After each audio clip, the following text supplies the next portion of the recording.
ነብይ ዘኔን የሰማሁት ሰው መንፈስ አይደለም ብሎ ሲያላግጥ ሰምቻለሁ። መጀመሪያ እኮ ፍጥረት አድርጎ ነው የፈጠረን እግዚአብሔር። ከጊዜ በኋላ በአዲስ ኪዳን ደግሞ ሀሳቡን ቀይሮ ልጅ አደረገን። ኃይሉ ዮሐንስ የሚለው ስም እንደውም ሲነሳ በጣም ብዙ ሰው ከስህተት ትምህርት ጋር ነው ቀድሞ ራሱ ይመጣለት ይሄ ስም ማለት ነው። ህዝብ እኮ በጣም ነው የሚወደኝ ነው ከውጭ እንደሚታይ እንዳይመስል። ፍጥረት ነህ ማለት ግን እንደነ ቃሪያ፣ እንደነ ሸንኮርት፣ እንደነ ድንች፣ እንደነ በቅሎና አህያ አይደለም የተፈጠርከው። ሰው መንፈስ ካልሆነ ታዲያ ማን ብዬ ልጠራው ነው? ማንነቴን ያውቃሉ እነሱም። ናና ብሎ አስጎበኙኝ። አንዳንድ ነገር ደስ አለኝ፣ እግዚአብሔር ይመስገን። አሳለሙኝ፣ ተሳለምኩ። ጴንጤ በሙሉ እኮ ይሄንን ነው የሚያምኑ። ግሸን ማርያም ሄዶ የተሳለመ ሰው እንደ 40 ቀን ልጅ ሆኖ ይመለሳል፣ ኃጢአቱ ይቅር ይባልለታል። መላእክት ያማልዳሉ። ይኔቨር ነው እንደ ማንኛውም ሰው እኔም መሬት ጠይቃለሁ፣ ይራሩልኝ ይሆናል። ግን አሁን አንተ የምትላት ኦርቶዶክስ መሬት ላይ የለችም ብዬ አምናለሁ። ኃጢአት አለ ካልክ ጌታ መቀበል አለ። የጳውሎስ ፈቃዱ ትምህርት ደግሞ መጽሐፍ ደግሞ የወርድ ኦፍ ፌዝን ጭፍጭፍ የሚያደርግ ነው። እንዴት አባት አንተ የቆምክበትን የወርድ ኦፍ ፌዝ አስተምህሮ የሚጨፈጭፈውን ሰውዬ መጽሐፍ አንተን ሊሰድብ መጽሐፍ የጻፈውን ሰብስበ ገንዘብ አዋጥተህ ታስመርቃለህ እንዴ?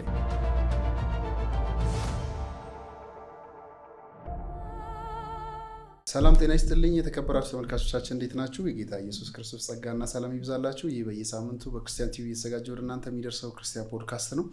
ፖድካስታችን እንግዲህ መንፈሳዊ ሀሳቦች መድረክ ነው። ለዛም እንግዲህ የተለያዩ እንግዶችን ወደዚህ እናመጣለን። ዛሬም አንድ በጣም ለየት ያለ እንግዳለን። ወንድማችን ኃይሉ ዮሐንስ እንኳን ደህና መጣህ። እንኳን ደህና ቆየህን ወንድማችን። ክብረ አብ ስለጋበዝከኝ አመሰግናለሁ። ታንኪ ኃይልዬ። እንግዲህ ዛሬ ከኃይሉ ጋር በጣም አስደናቂ ቆይታ ይኖረናል ብዬ አስባለሁ። በጣም ደስ ያለኝ በድጋሚ ስላገኘሁ። ያው ብዙ ጊዜ ተቀጣጥረናል ለመገናኘት አልተሳካልንም። ዛሬ እንግዲህ በአዲስ ስቱዲዮ ተገናኝተናል። ምንም በድጋሚ ብላ አታጭበርብር። የመጀመሪያ ነው ስትጋብዘኝ። አይ ተቀጣጥረን እናውቃለን። ከዚህ በፊትም አንድ ደግሞ በእንትንም ሰርተናል እኮ። የመጀመሪያ ነው አንተ ስቱዲዮ ስመጣ። ስቱዲዮ የመጀመሪያ ነው። በተለያየ አጋጣሚ ተገናኝተናል። ግን ያው ጥሩ ነው። ስቱዲዮ የመጀመሪያ ተቀብያለሁ። ይሆንልህ አይሻ። እንግዲህ በጣም መጀመር የምፈልገው ምን አይነት ጥያቄ ጠይቄ የመሰለ ሰሞኑ በፌስቡክ ገጽ ላይ አንድ ማስታወቂያ ጥሪ አድርገህ ነበር፣ ሰዎች ወደ ፕሮግራምህ እንዲመጡ ማለት ነው። እና እንደዚህ ይላል ማስታወቂያው: ውድ የአገልግሎታችን ተከታታዮች፣ በተሳሳተ ትንቢት የተጭበረበራችሁ ከተፈጠራችሁበት መለኮታዊ ዓላማ ያፈነገጠ ትምህርት በመስማት ህይወታችሁ ከእግዚአብሔር ሀሳብ ጋር ማስታረቅ የተሳናችሁ በዚህ ዝግጅት ላይ በመገኘት የበረከቱ ተካፋይ ሁኑ፣ ሌሎቹንም ጋብዙ ይላል። እንደዚህ ጥሪ አይቼ አላውቅም እኔ። ለምን እንደዚህ መጥራት የፈለግከው? ለተጭበረበሩት ገንዘባቸውን ልትመልስላቸው ነው? ለምን ይህን ማድረግ የፈለግከው? መጀመሪያ በደንብ አንብበዋል። ክብረ አብ ሁለት ነገር ነው አድሬስ ላደርግ የሞከርኩት እዚህ ጋር። አይ ቲንክ ይሄ ነገር የጻፍኩት ሰኞ ወይም ማክሰኞ አላውቅም፣ ለሮብ የትምህርት ጊዜ ለተሰራው ተምብሌን ወይም ደግሞ ፍላየር ከላይ የጻፍኩት ነገር ነው። እና ምንድነው ሁለት ነገር ነው አድሬስ ያደረግኩት። አንደኛ ካስተማርኩ ላይቀር ሰዎችን መጥቀም ነውና ዓላማዬ። በሐሰተኛ ትንቢት ወይም ደግሞ በሮንግ ተንባዮች የተጨበረበራችሁ ያልኩት ነገር ትክክል ነው ያልኩት። ምክንያቱም ሐሰተኛ ነቢያት ሁል ጊዜ አሉ። ሐሰተኛ ካሉ ደግሞ እውነተኞችም አሉ። እውነተኞችን አይመለከትም ይሄ። በሐሰተኛ ነቢያቶች ለተጨበረበሩ ሰዎች የሚሆን ትምህርት ስላዘጋጀው ገንዘባቸውን ላስመልስላቸው ሳይሆን ድጋሚ እንዳይጨበረበሩ ለዚያ የሚጠቅም በክፉ ቀን እንዲቆሙ የሚያደርጋቸውና ኢንዲፔንዳንት እንዲሆኑ። ኢንዲፔንዳንት ማለት ከሰው ትከሻ ላይ ወርደው ራሳቸውን ችለው ከመንፈስ ቅዱስ ጋር ብቻቸውን መቆም የሚችሉበትን መረዳት እንዲያገኙና ከሰው መጠበቅ እንዲያቆሙ የሚያደርግ ነው። ምን አስተማርካቸው? ቆይ ወደዛ ልምጣ። ሁለተኛው ላይ ፎከስ ያደረክ አልመሰለኝም። ሁለተኛው ምን ነበር? ሁለተኛው ምን ይላል መሰለ? ሁለተኛው ሀሳብ ደግሜ ላንብበው። እሺ። በተሳሳተ ትንቢት የተጭበረበራችሁ ከተፈጠራችሁበት መለኮታዊ ዓላማ ያፈነገጠ ትምህርት በመስማት ህይወታችሁን ከእግዚአብሔር ሀሳብ ጋር ማስታረቅ የተሳናችሁ። በጣም አሪፍ። ከተፈጠራችሁበት መለኮታዊ ዓላማ ያፈነገጠ ትምህርት ምንድን ነው ይሄ ትምህርት? በጣም አሪፍ። የመጀመሪያው በሐሰተኛ ትንቢት የተጭበረበራችሁ። በሐሰተኛ ነቢያት በሚተነብዩት ሮንግ ትንቢት፣ በእውነተኞቹ አላልኩም። በተሳሳተ ትንቢት መጽሐፍ ቅዱሳዊ ባልሆነ ሮንግ ትንቢት የተጭበረበራችሁ ያልኩበት ምክንያት በየሚዲያው የምሰማው ለቅሶ እንዲህ ተጭበረበርኩ፣ እንደዚህ ይሄ ነገር ደረሰብኝ የሚል አንድና ሁለት አይደለም። በተሳሳተ ሮንግ ትንቢት ለተጭበረበሩ ሰዎች ድጋሚ እንዳይጭበረበሩ የሚያደርግ ትምህርት ስለነበረኝ ነው። ሁለተኛው ከተፈጠራችሁበት ዓላማ፣ እግዚአብሔራዊ ዓላማ ወይም መለኮታዊ ዓላማ ባፈነገጠ መልኩ ሌላ ሮንግ ትምህርት እየተማራችሁ የተፈጠራችሁበትን ዓላማ እንዳታዩ የሆናችሁ ሰዎች ደግሞ ኑና በማስተምረው ትምህርት የተፈጠራችሁበትን ዓላማ ተማሩ ነው። እና አንተ ጋር ምን ስፔሻል ነገር አለ ብለህ እየጠየቀኝ ከሆነ እንግዲህ ከዚህ ሁለቱ አንጻር የምናገረው ነገር ይኖረኛል። ምን ነበር የጠየቀኝ? ምን አስተማርካቸው? ኦኬ ጥሪው ይሄ ከሆነ ምን አስተማርካቸው? ዳስ ጉድ። ምናልባት ትምህርቱ ኤዲት ተደርጎ ይወጣ ይሆናል። በዕለቱ 3 ነገር ላይ ፎከስ አድርጌ አስተምሬያለሁ። አንደኛ ያስተማርኩት እንግዲህ በአንድ ቀን ገባ ጊዜ ስለሌለኝ ወደ አሜሪካ መመለሻ ሰዓት እየደረሰ ስለሆነ ያገኘሁትን አጋጣሚ ሰፋ ያለ ትምህርት 3 ዋና ዋና ሀሳብ ማለት ነው በአንድ ቀን ከቨር አድርጋለሁ ብዬ ተናግሬ ነው የጀመርኩት። ሰዓት ወስጃለሁ በደንብ። 3 ርዕስ እንዴት በአንድ ቀን ታስተምራለህ ካልከኝ አጠር አድርጌ ለማስተማር ሞክሬያለሁ። ግን 3 ነገር ነው ከቨር የማደርገው። 3 ትልልቅ ርዕሶች አነሳለሁና ታግሳችሁ ስሙኝ አልኳቸው። የመጀመሪያ ያነሳሁት ሀሳብ ስለ ሕፃንነት ነው። መንፈሳዊ እንጭጭነት፣ መንፈሳዊ ቤቢ። ሕፃንነት በሰዓቱ ደስ ይላል። ሁል ጊዜ ሕፃንነት ከሆነ ግን አደጋ ነው። ስለዚህ 3 ጥቅስ ነው የጠቀስኩት። አንደኛ ንትርክ፣ ጭቅጭቅ፣ ስትራይፍ ካለ ስትል ምንድነው ሕፃናት መሆናቸው አይደለም ወይ? ሐዋርያ ጳውሎስ እኔ ተከልኩ፣ አፖሎስ ውሃ ጠጣ፣ እግዚአብሔር ደግሞ ያሳድጋል፣ ኢንክሪዝ የሚሰጥ እሱ ነው። ስለዚህ እኔ ሞትኩላችሁ ወይ? ይሄ ሁሉ ክፍፍል ኬት የመጣ ነው እያለ ሲወቅሳቸው ትዝ ይልሃል። ስለዚህ ጭቅጭቃችሁ፣ ጥላችሁ ኬት የመጣ ነው? እኔ ወይስ አፖሎስ? ማን የሞተላችሁ? ስለዚህ ሕፃናት ናችሁ ብሏቸዋልና ጭቅጭቅና ንትርክ በማይሆን ነገር ላይ ሲነታረኩ፣ ሲጣሉ በመንፈሳዊ ነገር ላይ ካየ የሕፃንነት ምልክት ነው ማለት ነው። ሁለተኛው ሕፃንነት በትምህርት ንፋስ የሚገመገሙትን ደግሞ ሕፃናት መሆናቸው አይደለም ወይ? ሕፃናት መሆን አይገባም ነው ያለውና ስለዚህ በትምህርት ንፋስ የሚገመገሙት ደግሞ እንግዲህ የተነሳውበትን ሀሳብ አድሬስ አድርጌያለሁ እዛ ላይ። እነዚህም ሕፃናት ናቸው። ወዲያ ወዲህ የሚፍገመገሙ አሉ፣ እንደ ግሪሳ ወፍ አንድ ቤተክርስቲያን የማይጸኑ በቃ የሆነ ሰባኪ መጣ ሲባል ግር ብሎ የሚሄዱ ቤታቸው ቸርቻቸው ውስጥ ፕሮግራም እንኳን ቢኖር ጥለው ይሄዳሉ። ዋይ ምንም አቋም የላቸውም። በቃ የሆነ ሰው ሲመጣ ምናምን በቃ ምንም። እንደነዚህ አይነት ሰዎች በትምህርት ንፋስ የሚፍገመገሙ ናቸው። ሁሉ እውነት የሚመስላቸው፣ ምኑ ጋር አሜን ማለት እንዳለባቸው ምኑ ጋር አሜን ማለት እንደሌለባቸው ለይቶ የማያውቁ ሰዎች ሕፃናት ተብሏል። ሕፃንነት በጊዜው ጥሩ ነው፣ ግን ሁል ጊዜ ሕፃናት ከሆነ ግን አደጋ ስላለው። 3ኛ የጠቀስኩት ስለ ጥምቀቶች፣ እጆች ስለመጫን፣ ስለ ትምህርት ጅማሬ እያወሩ በዛ ብቻ እንጆ የሚያደርጉ ሰዎች አይታል። ትልቅ ነገር አያወሩ። የማያወሩ ስለማያውቁ ነው፣ ሕፃናት ስለሆኑ ነው። እነዚህም ደግሞ ሕፃናት ተብሏል። እነዚህ ደግሞ ምን አይነት መሰሉ? እነዚህ ትምህርት ጅማሬ ነው የሚያወሩት። ስለ ክራይስት ላይክነስ፣ እግዚአብሔርን ስለመምሰል፣ የአብ ቀኝ ሕይወት፣ በእምነት መመላለስ፣ በመንፈስ መመላለስ የሚሉትን ኢንዲፔንዳንት ሆኖ ስለሌሎች በረከት መሆን፣ ሌሎች ምሳሌ ስለመሆን እንዲህ አይነት ነገር የሚያውቁልህ ነገር የለም። የሚያወሩት በቃ ወሬያቸው ሁሉ እግዚአብሔር ነው። በቃ ኢየሱስ ነው። መንፈሳዊ ነገር ያወሩ ይመስላቸዋል። የትምህርት ጅማሬ ነው የሚያወሩት። እንደዚያ አሰልች የሆኑ ሰዎች ካየ ደግሞ እነዚህ ሕፃናት ናቸው። እኔ ብዙ ጊዜ እንደዚህ አይነት ሰዎች ሲያጋጥሙኝ ወሬያቸው ሁሉ መንፈሳዊ ነው። ሰው አያሙም፣ ኔጌቲቭ ነገር አያወሩም። መንፈሳዊ ነገር ነው የሚያወሩት። መንፈሳዊ ነገር የሚመስላቸው ደጋግሞ እግዚአብሔርን ስም ይጠሩብሃል። ስለ ቸርች ነገር፣ ስለተለያየ ነገር ያወራሉ። አሰልቺ ነው በጣም። እነዚህን እኔ ሳወራቸው ቀስ ብዬ ርዕስ ቀይርባቸውና ስለ ኳስ ጨዋታ ስለምናምን ቀስ ብዬ አወራለሁ። ለምን ይሰለቸኛል፣ ያናደኛል። ካወራኝ ይደክመኛል የምትል አንድ የተቆረጠች ቪዲዮ ትዞር ነበር። ሰው ሁሉ ይሳቀብኝ። አድካሚ ስለሆነ ምንድን መሰለህ፣ ካወራ የሚጠቅም ቢል የሚከፍል ነገር አውራኝ። የእግዚአብሔር ስም በከንቱ አትጥራ። ካወራ ሲሪየስ ነገር አውራኝ። በጣም የሚጠቅመኝ ቢሌን የሚከፍልልኝ፣ ከክፉ ነገር የሚያድነኝ፣ በመከራ ቀን የሚታደገኝን የሚያሳድገኝን የእውነት ቃል። ለመንፈሳዊ ትምህርት አለ ቢል መክፈል ማለት እንዲያውም እንዲህ መሰለህ፣ የመብራትና የስልክ ቢል ሳይሆን አንድ አባባል አለኝ። if that doesn't pay my bill I don't want to listen። ቢልን ይከፍላለሁ ማለት ይጠቅመኛል ማለት ነው። የማይጠቅም ከሆነ ከእግዚአብሔር አይደለም። መጽሐፍ ቅዱስ ከሚጠቅማችሁ ነገር አንዳች ነገር አላስቀረሁባችሁም ይላል እና የሚጠቅም ከሆነ ቢል የሚከፍል ነው። ቢል የሚከፍለው በመንፈስ በነፍስ በስጋ ታመህ ከተፈወስክ እኮ ቢል ተከፈለ ማለት ነው። does it pay your bill? ቆይ ወደዚህኛው ልምጣልህ። ትንቢቷ ሌላ ነገር ፎከስ ያደረግኩት ምን አስተማርክ ላልከኝ ነገር ኢየሱስ ክርስቶስ ከየት እንደመጣ አውቃለሁ፣ ወዴት እንደሚሄድ አውቃለሁ አለ። አውቃለሁ ነው ያለው። ሶዶአይ እኔም አውቃለሁ፣ ከየት እንደመጣ አውቃለሁ፣ ወዴት እንደሚሄድ አውቃለሁ። ኢየሱስ ከየት መጣ ሲባል ከአብ ዘንድ ወጥቼ መጥቻለሁ አለ። ወዴት ነው የምትሄደው ሲባል ወደ አብ ሄዳለሁ ነው ያለው። እኛም ከአብ ዘንድ ወጥተን የመጣ ነው። አባታችን ነው አብ፣ የወለደን እሱ ነው። በእውነት ቃል አስቦ ወለደን። ምንጫችን ሶርሳችን እሱ ነው። ይሄን አውቃለሁ እላለሁ። አንተም ታውቃለህ። ወዴት ነው የምትሄደው ከተባልክ ኢየሱስ መንገድ የሆነልህ የት እንድትሄድ ነው? ወደ አብ አይደለም? ስለዚህ ከየት እንደመጣ አውቃለሁ፣ ወዴት እንደሚሄድ አውቃለሁ። አንድ ክርስቲያን ምንጩንና ፍጻሜውን ማወቅ አለበት። መነሻውና መድረሻውን ማወቅ አለበት። ይሄንን ነገር ጊዜ ሰጥቼ ነው ያስተማርኩት። ክብረ አብ ትዝ ይልሃል። ትምህርት እንግዲህ በተሳሳተ ከመለኮታዊ ዓላማ ያፈነገጠ ያልኩበት ምክንያት መጀመሪያ እኮ ፍጥረት አድርጎ ነው የፈጠረን እግዚአብሔር።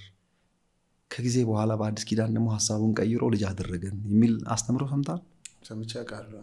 ፍጥረት ነን የሚል አሁንስ አሁን ልጅ ነን የሚል በጣም የተጋነነ ትምህርት ሰምተህ ታውቃለህ?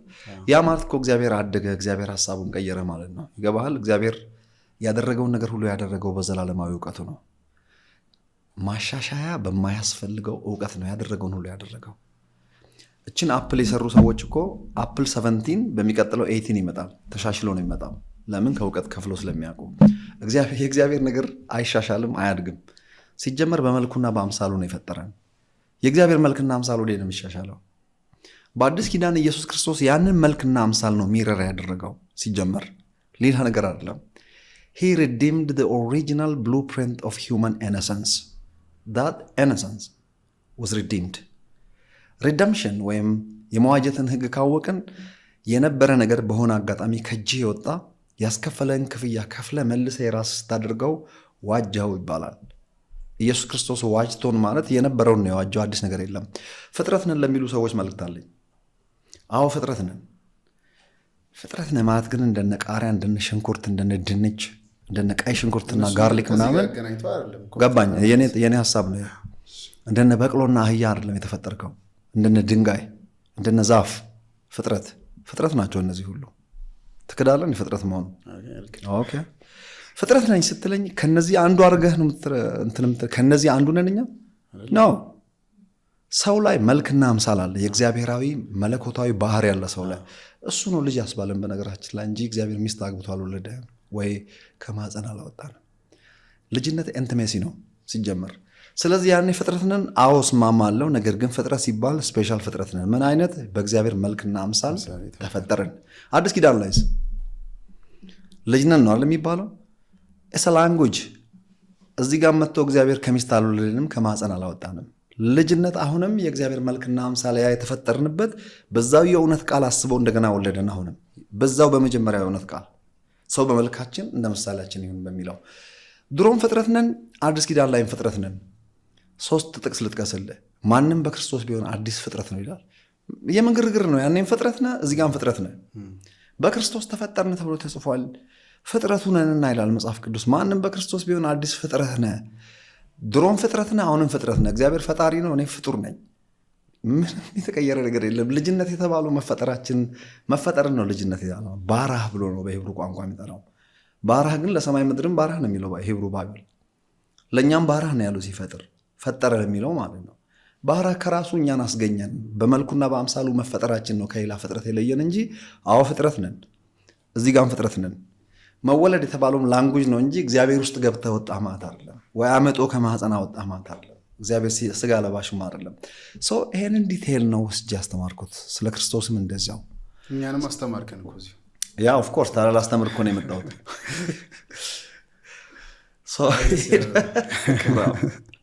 ፈኒ ደስ ይላል። ቆንጆ ነገር ነው ያስተማርካቸው።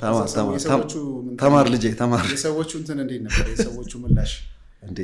ህዝብ እኮ በጣም ነው የሚወደኝ እኔ ከውጭ እንደሚታይ እንዳይመስል። ግን መውደድ ብቻ አይደለም። እኔ እንዲሁም ከዚህ ጋር ብሬ የምጠይቀ አይልሻ ኃይሉ ዮሐንስ የሚለው ስም እንዲሁም ሲነሳ በጣም ብዙ ሰው ከስህተት ትምህርት ጋር ነው ቀድሞ ራሱ የሚመጣለት ይሄ ስም ማለት ነው። ለምን እንደሆነ እግዚአብሔር ይገስጻቸው። ሌላ ምን ይባላል? ወይም ምህረት ያድርግላቸው። ግን ለምን ይመስላል ስለ አንተን እንደዛ ሰዎች እንደዛ ስለሚያስቡ ከዛን የተሳሳተ መለኮታዊ እንትናችሁን የሳተ ምን አይነት የተሳሳተ ትንቢት ምናምን ሲል ኃይሉን እኮ ሰው እንደዚህ ነው የሚያስበው ምናምን ብዬ አሰብኩኝ እኔ ልክ እንትኑን ሳይ ማለት ነው። ግን ለምን ይመስላል ሰዎች እንደዛ የሚያስቡ? አንተ ኮሜንትም የምር የተሳሳተ ነገር እያስተማርክ ነው መጽሐፍ ቅዱስ ያልሆነ ወይስ ሰዎች በተሳሳተ መንገድ ተረድተው ነው? አንተ ክብርሽ እዛ ላይ ኮሜንት ራሱ አንተ ያልከውን አንብቤያለሁ ጽፈዋል ሰዎች። አዎ ምን የሚል አነበብ መሰለህ? ካንተ ይበልጣል እንዴ? ለምን ይመስላል ግን ስተት? አዎ ለምን መሰለህ? ለምን እንደዛ ስም እንደሚወጣልኝ ታውቃለህ? የተለያየ ሪዝን አለው፣ ግን ጥቂቷን ልናገር። ምክንያት በህዝቡም እኮ አልፈርድም እኔ አይሄድ ስለሚሄድ ያው እነሱ ያልነኩትን ስነካ አንደኛ አዳዲስ ነገር መቀበል የማይችል አለ። መንፈሳዊ ነገር ውስጥ አውቀን አልጨረስንም፣ ከእውቀት ከፍለን እናውቃለን ተብሎ ተጽፏል። በድንግዝግዝታ እንደምናይነን ተብሎ ተጽፏል። ሰባኪ የሚሰብከው አስተማሪ የሚያስተምረው በድንግዝግዝታ ያየውን ነው። ኢትስ ኦኬ በድንግዝግዝታ አይተው፣ ነገር ግን ያየሃትን ያህል ግን መስበክ አለብን። አታጭበርብር። ያየሃትን ያህል ግን በጥንቃቄ አስተምር። አውቀህ የጨረስክ አይደለም። ከእውቀት ከፍለን እናውቃለን ተብሎ ተጽፏል። ፓርሻሊ ነው የምናውቀው፣ ምክንያቱም በስጋ ስንኖር ማለት ነው። ከእውቀት ከፍለ ብታቅም ግን ያወካትን ያህል ግን አታጭበርብር። እውነቷን ተናገር። ዋጋ ቢያስከፍል ጥቅም ባታገኝበትም በሰው ብትጠላ። ሶስተኛ ጥቅስ በስጋ ስናድር ርቀን እንዳለን ካወቅን ታምነናልና ይላል። ርቀን ያለ ነው፣ ርቄ ያየሁትን ነገር ነው ማስተምረው። አስብ፣ ሁላችንም እንደዛ ነን። ቀድሜ መንፈስ ቅዱስ አንዳንድ ነገር አሳየኝ ማለት ያንን በየዋህነት የተገለጠልኝን ይዤ ሮጬ ስወጣ ሌላ ሰው ያልተናገረውን ቀድሜ ስናገር ያስመታል። ያ ነገር የሚያስመታ በሁለት ነገር ነው። አንድ በቅንነት የሚሰድቡ ሲያውቁ ግን ሶሪ የሚሉ አሉ። ማት ሰው ይቅርታ ይጠይቀኛል። እኔ በየመንገዱ ብዙ ይቅርታ ደብዳቤ ነው የሚደርሰኝ። ሶሪ እንደዚህ ያልተረዳሁም ነበረ፣ አሁን የገባኝ፣ እንዲያውም በአንተ አይኖች የተከፈቱ፣ በአንተ ነው እንዲያውም ከደከምኩበት ወደ ጌታ የተመለስኩት የሚለኝ ብዙ ሰው አለ። ሌላው ያስቸግረኝ በቃ ምቀኝነት፣ ባዶ እኔ ያልተናገርኩትን ለምን ቀድሞ ተናገረ? በቃ ይሄ ነው ከሁሉም ያስቸግረኝ። እንደዚህ አይነት ግለሰቦች ናቸው። ምንም ያላረኳቸው ሰዎች ለምን ቀድመህ ተናገርክ? ለምን እንዳወቅሁ ታውቃለህ? ግን ባልል ብለህ አስበህ ታውቃለህ? ይሄን ባልል ኖሮ እኮ እንዲህ ያልመታም ነበር፣ እንደዚህ ያልሰደብም ነበር ብለህ አስበህ ታውቃለህ? አንድ ነገር ጥበብ መጠቀም ችል ነበር። አሁን ግን ስላለፈ ትርጉም የለውም። እሷ ላይ ምን መሰለህ፣ እሷ ሰው መንፈስ ነው ብዬ ከምመታ የውስጥ ሰውና የውጭ ሰው እያልኩ ብናገር ቋንቋይም ባስተካክል እምነቴ እንደዛው ነው። የውስጥ ሰው ማለት መንፈስ ነው፣ ምን ጥያቄ የለውም። የውጭ ሰው ደግሞ የአካላችን ነው። እንደዛ ብዬ እኮ ብናገር ኖሮ ማንም አፉን አይከፍትብኝም ነበር። እኔ ግን ግልጥ አድርጌ መናገሬ እንደፈለጋቸው ምክንያት ለሚፈልጉ ሰዎች ዱላ አቀበልኳቸው። የማምነው ልክ እነሱ እንደሚያምኑት ነው ማምነው። ክብርሽ ለምሳሌ በምን አወቁ መሰለህ? ለቅሶ ቤት ሄዳለሁ። ለቅሶ ቤት ሲሄድ ሳያስተውሉት ነው። ኧረ ወገኖቹ አታልቅሱ፣ ይሄ እኮ ወደ አፈር የተመለሰው ቱታ ነው። ሰው እኮ በቃ ቱታውን ያወልቃል፣ ልብሱን ያወልቃል። መጽሐፍ ቅዱስ ልብስ ይላል፣ ድንኳን ይላል እኮ። ጎበዝ አታልቅሱ፣ አቶ ከሌ እኮ እሳቸው እግዚአብሔር ጋር ነው ያሉት፣ ተመለሱ ቢባሉ እንኳን አይመለሱም። ድንኳን የሆነው ምድራዊ መኖሪያችን የሚፈርስም እንኳን ተብሎ ቃል ይነበባል። ምን እያለ እንደሆነ ገብቷል ግለሰቡ። ሰው መንፈስ ነው ስጋ አይደለም እና አታልቅሱ። ይሄ እኮ አፈር ነው፣ ከአፈር ነው የተሰራ፣ ወደ አፈር ተመልሷል። ሪል ሰውየው ግን በእግዚአብሔር በአባቱ እቅፍ ነው ያለው። ምን እያልክ ነው? ሰው መንፈስ ነው ስጋው አይደለም እያልክ ነው። በሳምንቱ ሄደ ቸርች ቆመ መድረክ ላይ ኃይሉ ዮሐንስ ሰው መንፈስ ነው ይላል ተጠንቀቁ ብትል አላስተዋሉም። እነዚህ ሰዎች ክፉ ሆኖ አይደለም። አንድ ሰባኪ እንዲሁም ባለፈው ምን ሲል ሰማሁት መሰል መድረክ ላይ ይሄ የፌዝ ሙቭመንት የእምነት ቃል እንቅስቃሴ የሰው መንፈስ ነው የሚል ትምህርት ሞቶ ተቀብሯል፣ አስተማሪዎቹ ተዳክሟል ብሎ ሲናገሩ ሰማሁት። እንዲሁም ከዛ አንተ መጠየቅ ሳስብ ኃይሉ ዮሐንስ አሁንም ይህን ትምህርት ያስተምራል ወይስ እሱም ትቶታል ትምህርቱን ተመልሷል? ኢትዮጵያ ውስጥ ነው የደከመው ወይስ በዓለም ዙሪያ ነው ይሄ ነገር? እኔ አላውቅም። ስፔሲፊክ አድርጎ አልተናገርም፣ ግን እንደዚህ ሲናገር ሰማሁት ቃል በቃል። ይሁን እንደ እውነትም አይደል ነው።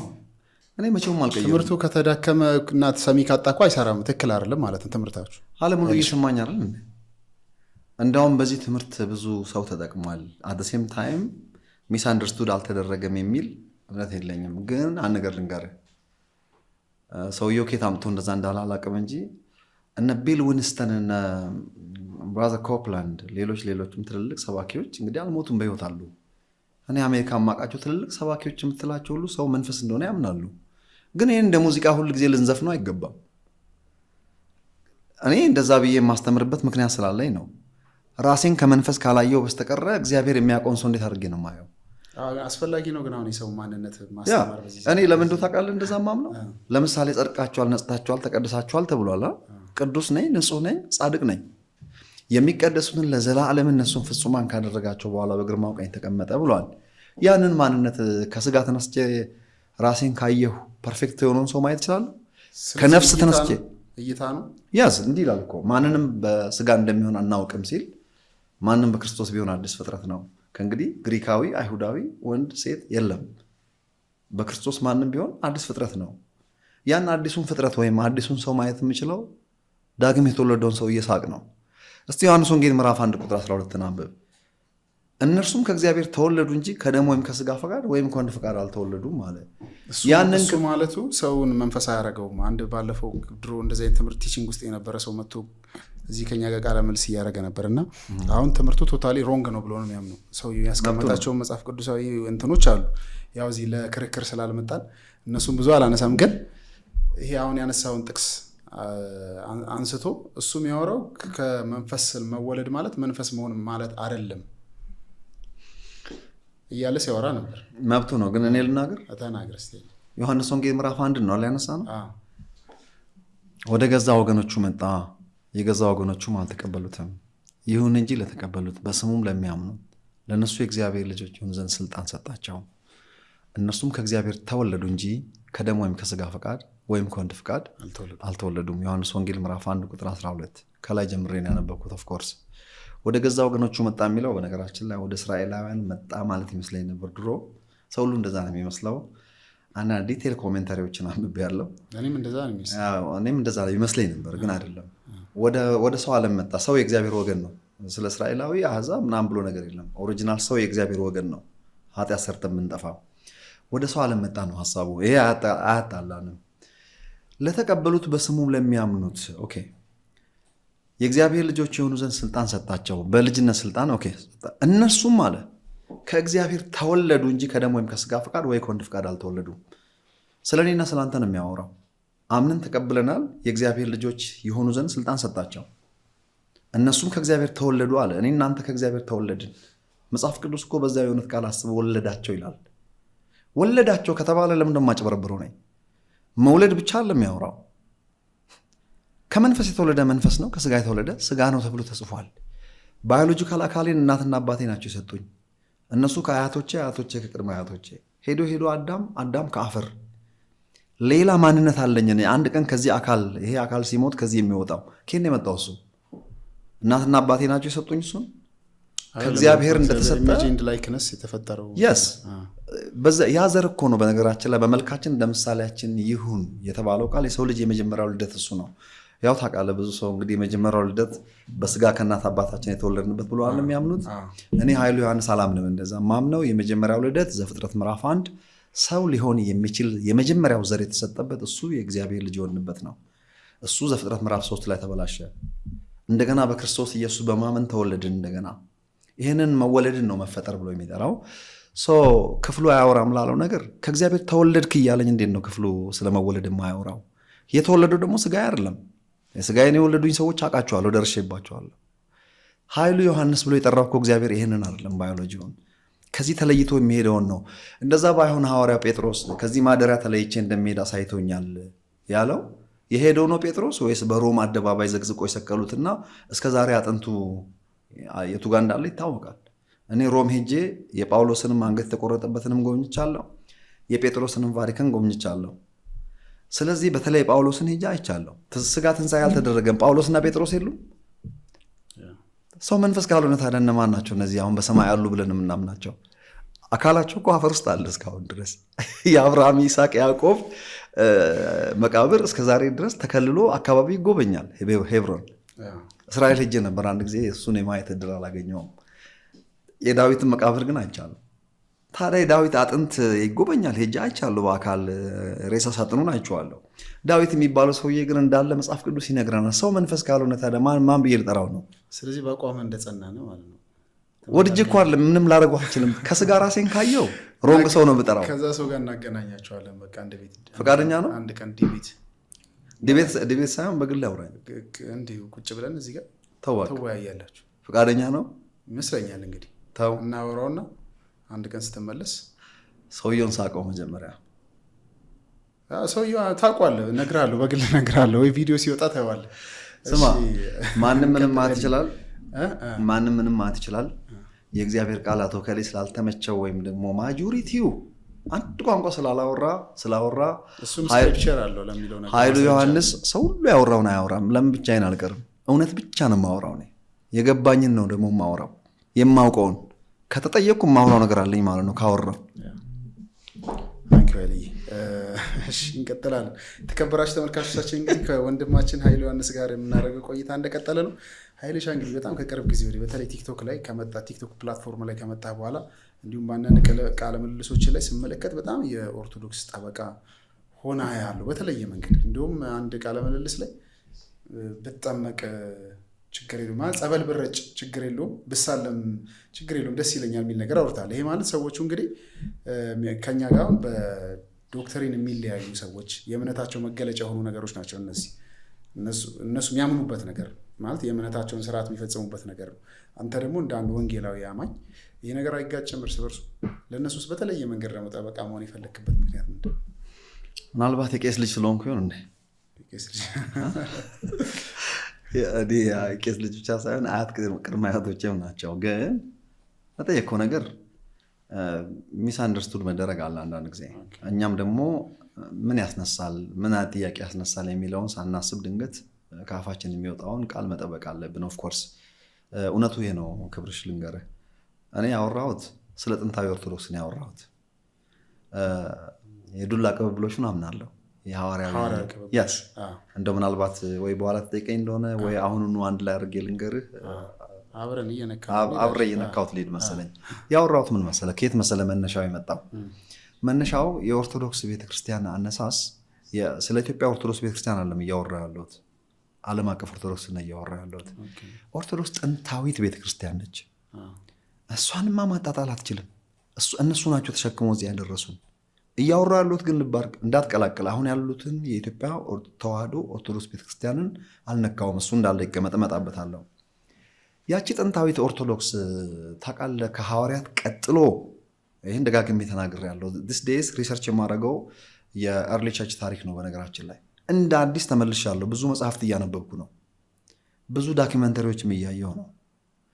ስለዚህ ኢየሱስ ክርስቶስን በአይን ያዩት እነዛ ሐዋርያት ናቸው።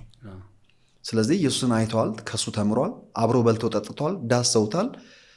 እነዚህ ሰዎች እንግዲህ መዋሸት አትችልም፣ በአይን አይተዋልና ምንም መፈላሰፍ አትችልም። እነሱ ጋር አብሮ የነበሩ ናቸው። ኦኬ ምን ማለት መሰለ፣ እኔ አሜሪካ ነው የምኖረው። ብዙ ዓመቴ ነው እዛ ሀገር ከሄድኩ። አንድ ቀን መጥቼ እዚህ አሜሪካ ከጓደኞች ጋር ቁጭ ብያለሁ። የሆነ ሰው ስለ አሜሪካ ያወራል። የሚያወራው ሮንግ ነገር ነው። ያልኖረ ሰው ሄዶ አያውቅም ልጁ ያወራል። የሚያወራው ሮንግ ነገር ነው የሚያወራውና ተሳቀቅኩ ለልጁ። እኔ አሜሪካ እኮ እንደዚህ ነው፣ አሜሪካ እኮ እንደዚህ ነው እያለ የሚያወራው ነገር እኔ ከዛ ነው የመጣሁት አውቃለሁ። ልጁ ከዛ መምጣቴን አያውቅም ምናልባት ሲመስለኝ። እኔ ስለተሳቀቅኩ ልሄድን ፈለግኩ። ገባ። ሌሎቹ ደግሞ ያውቃሉ እኔ ከአሜሪካ መምጣቴን። አንድ ሰው አብሮኝ የነበረ ሰው እንደዚህ አይደለም ኃይልሻ ከዛ ነው የመጣውና እሱን ጠይቋ እሱ ይንገርን አለ። አይ ልጁን ላሳቅ አልፈለግኩም። እቺ ነገር እንደዛ ሳትሆን አትቀርም ብዬ ትንሽ ተናገርኩ። ልጁ ተከራከረኝ ወዲያው ማለት አይ እንደዚህ ነው በምን አወቅ አልኩት። ትኖራል እንደዛ ስለው አልኖርኩም አለኝ። ታዲያ እንዴት ነው ስለው ጓደኞቼ ነግረውኛል። እኔ እኮ ከዛ ነው የመጣሁት ለምን አትጠይቀኝም? አምና ላይን ቱ ዩ የዋሻው አይደለም ኑሮዬን እኮ እየነገርከኛለሁ አልኩት።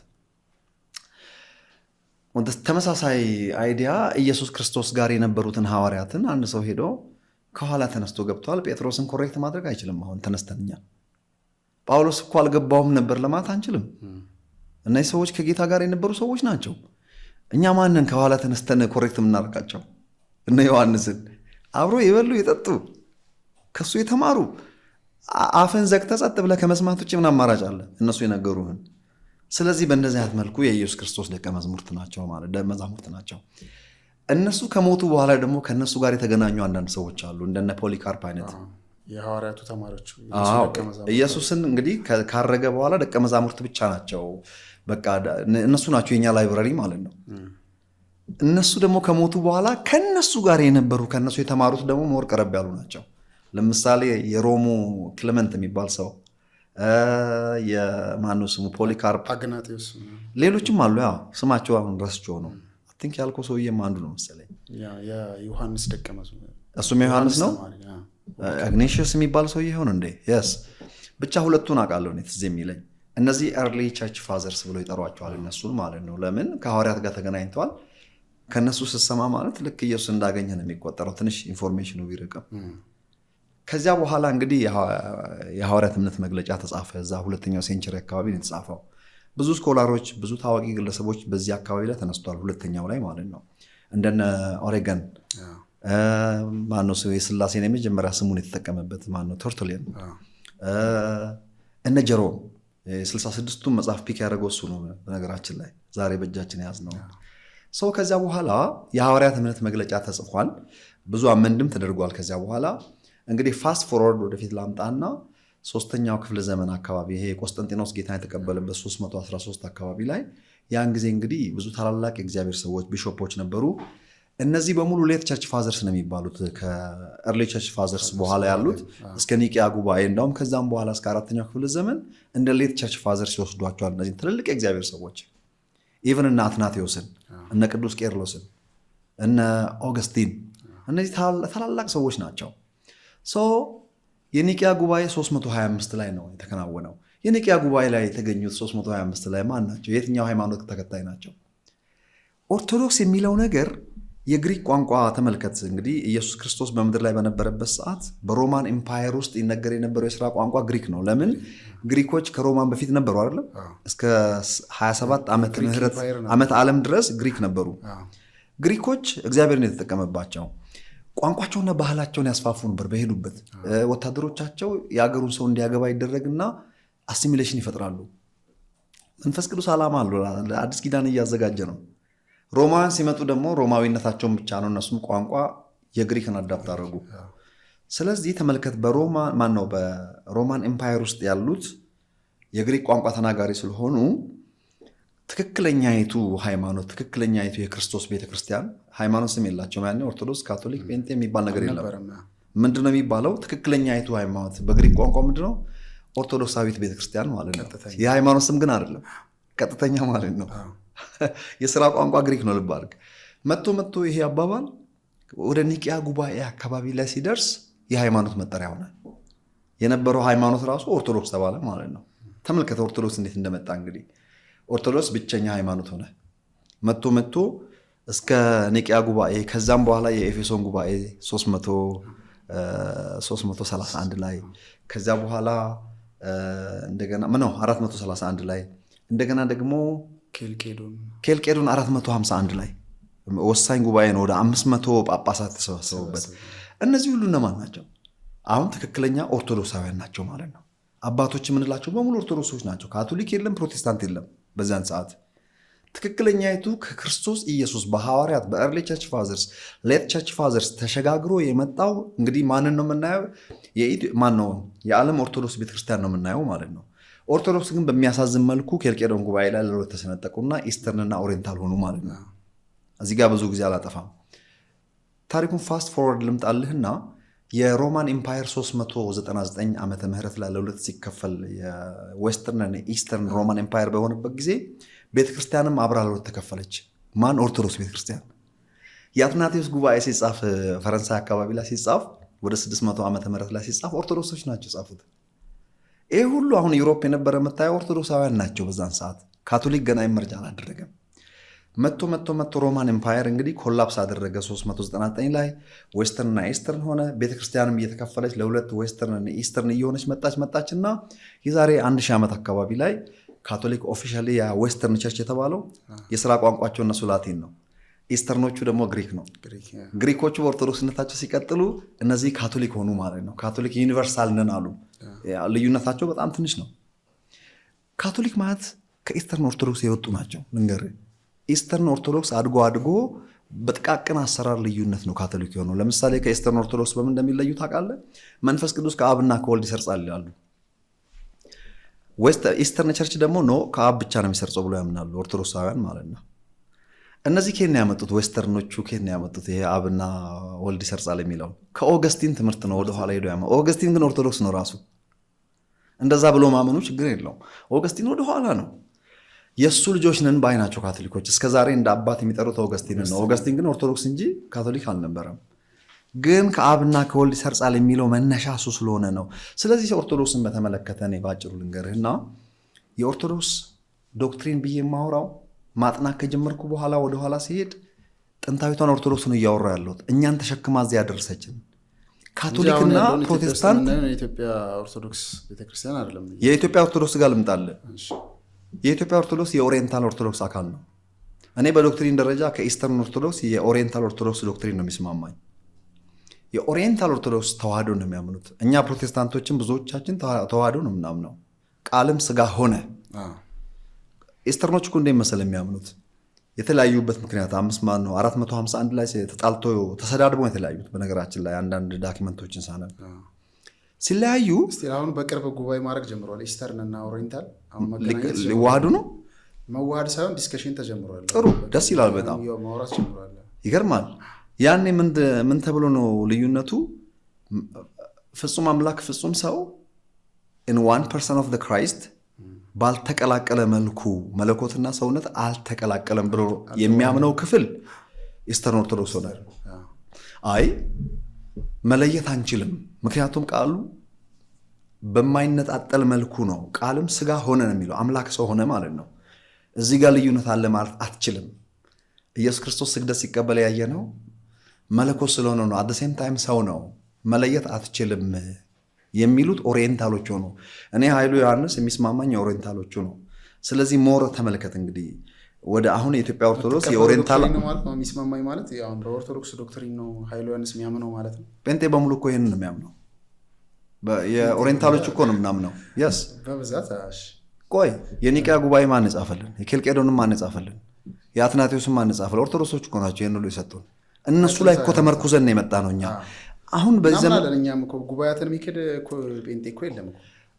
ቴዎሎጂ ስኩል ቤተክርስቲያን እኮ የለም። ስማ ቴዎሎጂም ስትሄድ የምትማረው እሱን እኮ።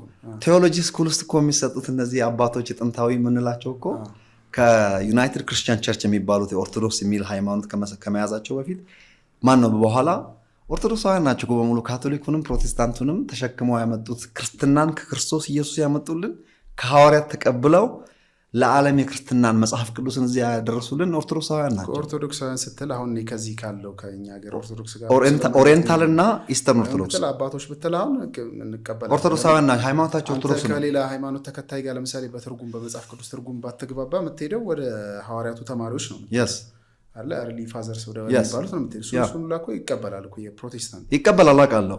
ለዚህ ነው ፕሮቴስታንቱ ማህበረሰብ የኦሪየንታል አስተሳሰብን ነው በብዛት የሚያምነው። እኔ የማያምን ሰው ይኖር ይሆናል ብዙ። እኔ የማውቀው ፕሮቴስታንት ባፕቲስትም በሉትራን ቃልም ስጋ ሆነ ተዋህዶ ነው የሚያምነው ሁላችንም። ምንድን ነው አሁን አንተ ጠየቀኝ ጥያቄ ጋር ልምጣልህ። የኢትዮጵያ ኦርቶዶክስ ጋር ደረሰ። እሺ የኢትዮጵያ ኦርቶዶክስ ጋር ደረሰ። አይ ነው የኢትዮጵያ ኦርቶዶክስ ጋር ደረስን። የኢትዮጵያ ኦርቶዶክስ ጋር ስንደርስ እኔ ፕሮቴስታንት ነኝ በአሁኑ ሰዓት።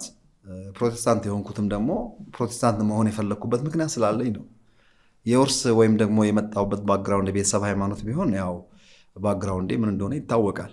ምን አስተሳሰብ አለ ስለ ኢትዮጵያ ኦርቶዶክስ ቤተክርስቲያን ስትል ትልቅ አክብሮት አለኝ። ዶክትሪናቸው ፐርፌክት ነው። ባለፈው አንድ ሚዲያ ላይ ሄደህ አንድ ሴኩላር ሚዲያ ላይ ሄደህ እንደውም አሁን የገባኝ ድሮ ቢገባኝ ኖሮ አልወጣም ነበር ብላል። በነገራችን ላይ እሱንም እነግርሃለሁ ለምን እንዳልኩኝ። ራይት ነው እምነትህን ይዘህ ጣልቃ አንገባብህም። አሁን ልክ የምታምነውን ይዘህና ቢሉኝ ስማ ደስታውን አልችልም። እንደኔው በስላሴ የሚያምኑ ናቸው። እንደኔው በኢየሱስ ክርስቶስ ሞትና ትንሣኤ የሚያምኑ ናቸው። ግን መሰለህ እኔ ጥያቄ አሁን ባለፈው እንደውም አንድ ዶክተር ተስፋዬ ሮበል የሚባል ሰው አንድ ሚዲያ ላይ ፕሮቴስታንት ካቶሊክ እና ኦርቶዶክስ አብረን ማምለክ እንችላለን ምናምን ብሎ ሲናገር ይገባኛል። አሁን እሱ ፖይንቱ እነሱ ግን እኮ የጴንጤ ኢየሱስ የኛ ኢየሱስ አይደለም ሌላ ኢየሱስ ነው የሚሉት። በዚህ መጠን እንደዛ የሚሉት ያልገባቸው ናቸው እንጂ ብዙዎቹ እንደዛ ክብረ አባል ነገር ልንገር፣ ኦርቶዶክሳውያን በስላሴ የሚያምኑት ዝም ብሎ አይደለም፣ ከታች የመጣ ነው። ታሪኩን ነግሬሃለሁ። ከክሪዶቹ ጀምረህ ነው የምታየው። አንድ ኦርቶዶክሳውያን ማደንቃቸው እኔ ለሁላችንም በረከት የሆኑልን የኒቅያንም የአትናቴዎስንም እነ ኬልቄዶንንም እንግዲህ እነሱ ናቸው ብያለሁ የጻፉልን። በዛ ስላሴ በዛው ስታይል ነው እኛም የምናምነው። እነዚህ ሰዎች ወንድሞቻችን ናቸው። ግን እነሱ ባብራሩት መሰረት ነው የምናምነው። የስ የኢየሱስ ክርስቶስ ፍጹም አምላክ ፍጹም ሰው መሆኑን ያምናሉ። ሞቶ መነሳቱን ያምናሉ። ተመልሶ መምጣቱን ያምናሉ። አሁን የተነሳንበት ፖይንት ለምን ታዲያ አትመለስም ካልክ የማልመለስበት ምክንያት ምንድን ነው? አሁን በኢትዮጵያ ኦርቶዶክስ ቤተክርስቲያን ከጥንታዊቷ ቤተክርስቲያን አንዳንድ ቤተክርስቲያኒቷ የራሷ ዴቨሎፕ ያደረገቻቸው ካልቸሮች አሉ። እነሳ ካልቸሮች ደግሞ ለእኔ አያስማሙኝም። መሰረታዊ አንኳሩ ላይ ግን ትክክል ስለሆኑ ለዛ ነው አፌን የምጠብቀው እነሱ ላይ ነኝ። ደፍሬ መናገር የማልችለው አሁን ካልቸር ብቻ አይደለም። ሌትሰይ ለምን አልጨርስልህም? ማርያም ታማልዳለች ይላሉ። አሁን እያበራኝ ነው ታማልዳለች ብሎ ያምናል ኦርቶዶክስ።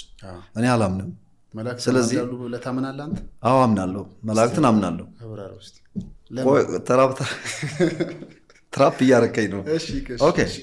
የመላእክትን መጣበታለሁ። ለምን ተሳለምክ ብትለኝ አክሱም ጽዮን ለመጎብኘት ሄድኩኝ ማለት ነው። ጣናም ሄጄ ነበር። አባቶች መጡ፣ መስቀል እንትን ይዞ መጡ። አይ አባ አልሳለም ከምል ጉንብስ ብዬ ተሳልሜ አክብሮት ገልጬ ተሳልሜ ያለው ያው ሁሌ የምሳለመው እኔ። በቅርብ ራሱ የሆነ ገዳም ተጋብዤ በአባቶች ናና ጎብኝ ተብዬ ሄጄ ጎብኝቻለሁ በአክብሮት። ሃይማኖቴን ደብቄ ምናምን አይደለም። እኔ ፕሮቴስታንት ነኝ። ማንነቴን ያውቃሉ እነሱም። ናና ብሎ አስጎበኙኝ። አንዳንድ ነገር ደስ አለኝ፣ እግዚአብሔር ይመስገን። አሳለሙኝ፣ ተሳለምኩ፣ አክብሬያቸውን የገባሁት። መስቀሉ ቄሱ የያዙት መስቀል የመስቀል ቅርጽ ነው ያለው አይደል? የኢየሱስ ክርስቶስን ስቅላት ነው የሚናገረው። የኛ በፕሮቴስታንት ቸርቾችም ላይ ይሰቀላል መስቀል የሚያሳየው እኮ ኢየሱስ ክርስቶስ ስለ ኃጢአት ሞቶልሃል እያለኝ ነው። ያንን ስስም ፍቅሬን ብገልጥ እኔ ምኑ ጋር ነው ኃጢአት የሚሆነው? ለእኔ ኃጢአት አይደለም፣ ይሄ አክብሮት ነው። መግለጥ ብቻ አይደለም እኮ ከአምልኮት ጋር እኮ የተያዘ ነገር አለ። ማንን? እንጨቱን እነሱም አያመልኩትም። እንጨቱ የሚያመለክተውን መልእክት ነው። እንጨቱ የሚያመለክተው መልእክት ያ ቅርጹ የመስቀል ቅርጽ የያዙ ከእንጨት የሚሰራ ከድንጋይም ከወርቅ የሚሰራ ያ የመስቀል ቅርጽ የሚያሳየው ኢየሱስ ክርስቶስ ስለአንተ ኃጢአት ሞቶልሃል፣ ተሰቅሎልሃል ነው የሚለው። ይሄንን ሲያሳልመኝ አንድ ቄስ ምን እያለ እንደው ታውቃለህ? የዚህ የመስቀል ውጤት እኔ በመሳም ክብሬን ብገልጥ ምንም ሃይማኖቴን እግዚአብሔር አያኮርፈኝም። ባህላችን ግን የፕሮቴስታንቱ ባህል አልተለመደምና ያልተለመደ ለምን ታደርጋለህ ብትለኝ ሞር ይዋጥልኝ ነበር። እኔ ለምን ኦፍኮርስ ያልተለመደ ነገር ለምን አደርጋለሁ? እሱ ጥሩ ያስኬዳል። ባረግ ግን አይወቅሰኝም። እኔ ለምሳሌ ድሮ ጠበል ሲረጭ አንዳንድ ጊዜ ላለመረጨት እንትን ነበር። አሁን እኔ አጋጣሚ ሲረጩ አብሬ እረጫለሁ። ስትረጭ ምን እያረክ ነው በለኝ። ምንም ችግር የለውም። ምንም አፌክት አያደርገኝም። ለእኔ እውነቱን ልንገርህ፣ እኔ ጠበሉንም አላምንበትም፣ ግን ስለተረጨው ኃጢአት ሰራው ብዬ አላምንም። ይልቁንም ሰው ቄሱን ከማናድዳቸውና ከማበሳጫቸው አክብሬ በዛ ለማበሳጨት ነው። እኔ ልንገርህ፣ ስንት ካህናት ለምን የሚወዱኝ ይመስላል? አጭበርብሬ እንዳይመስልህ፣ ክሊር ማንነቴን ይዤ ነው እነሱ ጋር የምሄደው። እንዳውም በአዋልድ መጽሐፍ አላምንም፣ እኔ በድርሳናት መጽሐፍ አላምንም። በመጽሐፍ ቅዱስ ብቻ ነው የማምነው። ይሄንን ደብቄ ነው ይሄን አምናለሁ ብዬ አላውቅም። ይሄው ልንገርህ፣ አላምንም ነው ያልኩት። የሰው ሃይማኖት አልነካውም፣ ግን ዋና ነገራቸውን አከብርላቸዋለሁ። ማክበርማ ግዴታ ነው፣ ሰው ማክበር አለበት። ግን አሁን አንተ የምትላት ኦርቶዶክስ መሬት ላይ የለችም ብዬ አምናለሁ። አሁን አለ ሙሉ በሙሉ ተቀላቅሏል እንጂ አለ። ቲክታክ ላይ ነው ያለችው ስለ እንጂ አሁን ለምሳሌ እነሱ እኮ እንትናቸው ዶግማቸው እኮ አንተ እንዳልከው ፐርፌክት ነው። ሚስጥረ ስላሴ ብትል በደንብ ያብራሩልን እነሱ ናቸው። ከዛ በኋላ ሚስጥረ ስጋዊ እነሱ ናቸው። ሚስጥረ ጥምቀት፣ ሚስጥረ ቁርባን፣ ሚስጥረ ትንሣኤ ሙታን በደንብ ዶግማቸው አንተ እንዴት አወቅህ? አዲስ ኪዳናዊ ነው፣ እኛ እናውቃለን። አይ እንትን ነው ይሄ አዲስ ኪዳናዊ ነው እንደውም እንትናቸው ማለት ነው። ግን ደግሞ ያን ነገር ራሱ የሚኖረው ኦርቶዶክስ ምን ያክል ተረዳኛ። አሁን ቤተክርስቲያኒቷ አሁን እኔ የሆነ ጊዜ ምን የሚል እንትን ነበረ መሰል እኔ አሁን በሩመር ደረጃ የምሰማው የነበረው ድሮ እኔም ኦርቶዶክስ ስለነበርኩኝ የምሰማው ማለት ነው። ግሸን ማርያም ሄዶ የተሳለመ ሰው እንደ 40 ቀን ልጅ ሆኖ ይመለሳል፣ ኃጢአቱ ይቅር ይባልለታል። እና እኔ አሁን ድሮ ኃጢአቴን ይቅር ማስባል ሳስብ ግሸን ማርያም ሄጄ ተሳልሜ መምጣትን ነበር ማሰብ። እንደዚህ አይነት ነገሮች ሃይማኖት ሆኖ ገብተዋል። አሁን ይሄ የምትላቸው አማደ ሚስጥራት ወይ ዶግማቸውን ምናምን ሳይሆን ሃይማኖት ሆኖ ገብተዋል። የሚሰበኩትም እንደዚህ አይነት ነገሮች ናቸው አይደለም አይልሻ? በተለይም ደግሞ ከ16ኛው ክፍለ ዘመን ወደ እየተሻሻለ ግን መጥቷል። እንደ ድሮ ግን አይደለም። እኛ ሚዲያ በጣም የሆነ ተጽዕኖ እኮ አምጥቷል። ክብራብ የተሻሻለውንም ፓርት ብዙ ዞር ብለን ማየት አለብን። ቅኖች መሆን አለብን። አንተ ድሮ ትዝ ይልህ እንደሆነ አላውቅም፣ እንግዲህ እኔ አስታውሳለሁ። አንተ እኮ ገድላትና ድርሳናት ብቻ ተሰብከው ያውም በግዕዝ ተነግሯቸው ብዙ ነገር ሰው አልቅሶ አሜን ብሎ ይሄዳል። አሁን ብዙ የኦርቶዶክስ ማህበረሰብ እንደዛ ሲሰበክ ራሱ ሰምተንም አናውቅም። አሁን ምንድን ነው የሚሰበከው? መጽሐፍ ቅዱስ። የገረመኝ ነገር ልንገርህ፣ ሊቃውንት ጉባኤ ኦልሬዲ የማይቀየረው ዶግማ ነው እንጂ ሌሎች ነገሮችን በሙሉ መርመሪያ ብሏል፣ ሰምቻለሁ። ኦፊሻል እነዚህ ሰዎች በጣም ተስፋ የሚሰጥ ነገር ነው። መጠንቀቅ። እኔ ኦርቶዶክስ ቤተክርስቲያንን ማንበብ ከጀመርኩ በኋላ የገረመኝ ኦርቶዶክስ ስለ እኔ ጥንታዊቷን ኦርቶዶክስ ነው እያወራ ያለው። የኢትዮጵያ ኦርቶዶክስን ግን ሳይ እኔ ለመወደድ ፈልጌ አይደለም ክብራ፣ ምንም ራሴን ደብቄም ልቀርብ አልፈልግም። እኔ በኢየሱስ ክርስቶስ ሞትና ትንሣኤ ብቻ ነው የማምነው። በስላሴ አምናለሁ፣ በኢየሱስ ክርስቶስ ሞትና ትንሣኤ አምናለሁ። አማላጅ ምናምን ለምልጃ እንድትጠራን አውቃለሁ እኛ በህይወት ያለን ሰዎች። ከዛ ውጭ የሞቱ ሰዎች ያማልዳሉ ብዬም አላምንም። መላእክት ጋር እንዳውም ችላ አብራራል እንደ ሮንጎ እንዳትወሰን። መላእክት ያማልዳሉ። የሚያማልዱት ግን የኦርቶዶክሳውያን በሚሉት አይነት መልኩ አይደለም የማምነው። የእነሱን አልነካም፣ የሰው ሃይማኖት መንካት ስለሌለብኝ። እነሱ በሚሉት መልኩ አይደለም እኔ ያማልዳሉ ያልኩት፣ መጽሐፍ ቅዱስ በሚለው አይነት መልኩ። መጽሐፍ ቅዱስ ላይ ጥቅስ ልንገር እንዴት ሲያማልዱ የሚያሳይ ማለት ነው። እኛ ልከናቸው ጸሎት አያደርሱም፣ እኛ ልከናቸው አያማልዱልንም። ከአንተ እውቀት ውጪ በሆነ አይነት መልኩ ስለአንተ በእግዚአብሔር ፊት ከቆሙልህ፣ ስለአንተ በእግዚአብሔር ፊት በምልጃ ከቆሙልህ ምን እያደረጉ ነው? ምልጃ እኮ የምንለው ቋንቋ ይሄ ነው፣ ግን አንተ ልካቸው አይደለም ልዩ የሚያደርገው። ለምሳሌ ጥቅስ ልስጥህ። ከነዚህ ታናናሾች ማንንም እንዳትነቁ፣ ስለነሱ መላእክቶቻቸው፣ ለነሱ የተመደቡት መላእክት ማለት ነው፣ በሰማዩ አባቴ ፊት ስለነሱ ይቆማሉና ምን ሊያደርጉ ነው የሚቆሙት? ምሳሌ ልስጥህ። ቆይ ሌላ ጥቅስም ልንገርህ። የስ ኦፍ ኮርስ እንዴት መለመን ሳይሆን ሰጀስት ያደርጋሉ። ሰጀስት ያደርጉ ላሳየህ። ሰጀስት ማለት እግዚአብሔር ማያውቀው ነገር ኑሮ ስለማያውቅ አይደለም፣ ፕሪንሲፕሉ ያ ስለሆነ ነው። ለምሳሌ ታስታውሳለህ፣ ሙሴን ውጣ አጠፋቸዋለሁ አለ። ለምን እንዳለ ታውቃለህ? አማላጅ ይመጣ እንደሆነ ነው። ሙሴ አማልድላቸው መጨረሻ እንዴት አድርጎ እኔን አጥፋኛል፣ እነሱን ሳይሆን። በል እንግዲያው ሳለ እግዚአብሔር ሊያጠፋቸው እንዳይመስልህ። ነነዌን እግዚአብሔር በ3 ቀን ውስጥ ትገለበጣለች አለና ዮናስን ላከው። ዓላማው ሊገለብጥ አይደለም፣ የዮናስን ምልጃ ሚዲየተር እንዲሆን ነው። ይሄ እግዚአብሔር ባህሪ ነው። የአካብም ታሪክ ታስታውሳለህ? አካብን አሳልፎ የሚሰጥልኝ ማን ነው አለ። ሊያሳልፍን ሊጥለው ፈልጎ አይደለም፣ አማላጅ ነው እየፈለገ ያለው። መላእክት መጡና ይላል፣ አንዱም ይሄንን ያንም ይሄንን አለ። አካብ የሚድንበትን ነገር ነው ሰጀስት ያደረጉት። ነገር ግን የአካብ ህይወት ጥሩ ስላይደለና የሚድንበት ደረጃ ላይ አይደለም፣ ኦልሬዲ አልፎ ሄዷል። መንፈስም ቀረበ ይላል፣ እኔ አሳልፌ እሰጠዋለሁ አለ። እንዴት አድርገህ? ለነቢያቶቹ ሐሰተኛ መንፈስ ሆንባቸዋለሁ አለ። ውጣና ተከናወን አለው። የእግዚአብሔር የልቡ ሐሳብ ነው ማለት አይደለም። የአካብ ህይወት የማይድንበት ደረጃ ላይ ስለደረሰ ማንም የሚያድነው አልነበረም እንጂ መላእክት ቀርበውለት ነበር። መላእክት የኛ ወገን ናቸው ሲጀመር። ልዩነቱ እኛ ልከናቸው አይደለም ለአንተ የሚማልዱት፣ ካንተ እውቀት ውጪ በሆነ መልኩ ነው። አንድ ጥቅስ ልጨምርልህ። አንዲት ዛፍ ምሳሌ ነው፣ ፍሬ አታፈራም፣ ቁረጧት አለ እግዚአብሔር። ምክንያቱም ሪሶርስ እየበላች ምንም በየአመቱ ፍሬ የለም። ስለዚህ መጡና ምን አሉ መሰለህ? አገልጋዮቹ ይላል፣ መላእክት ናቸው እኮ። አገልጋዮቹ መጡና ዋን ሞር ይር እባክን አንድ ቻንስ ፍግን ጨምርላት፣ እባክን አንድ እድል። እሺ አለ እግዚአብሔር። መላእክት የኛ ረዳቶች ናቸው፣ ለኛ የተፈጠሩ ናቸው፣ መጽሐፍ ቅዱስ ይናገራል።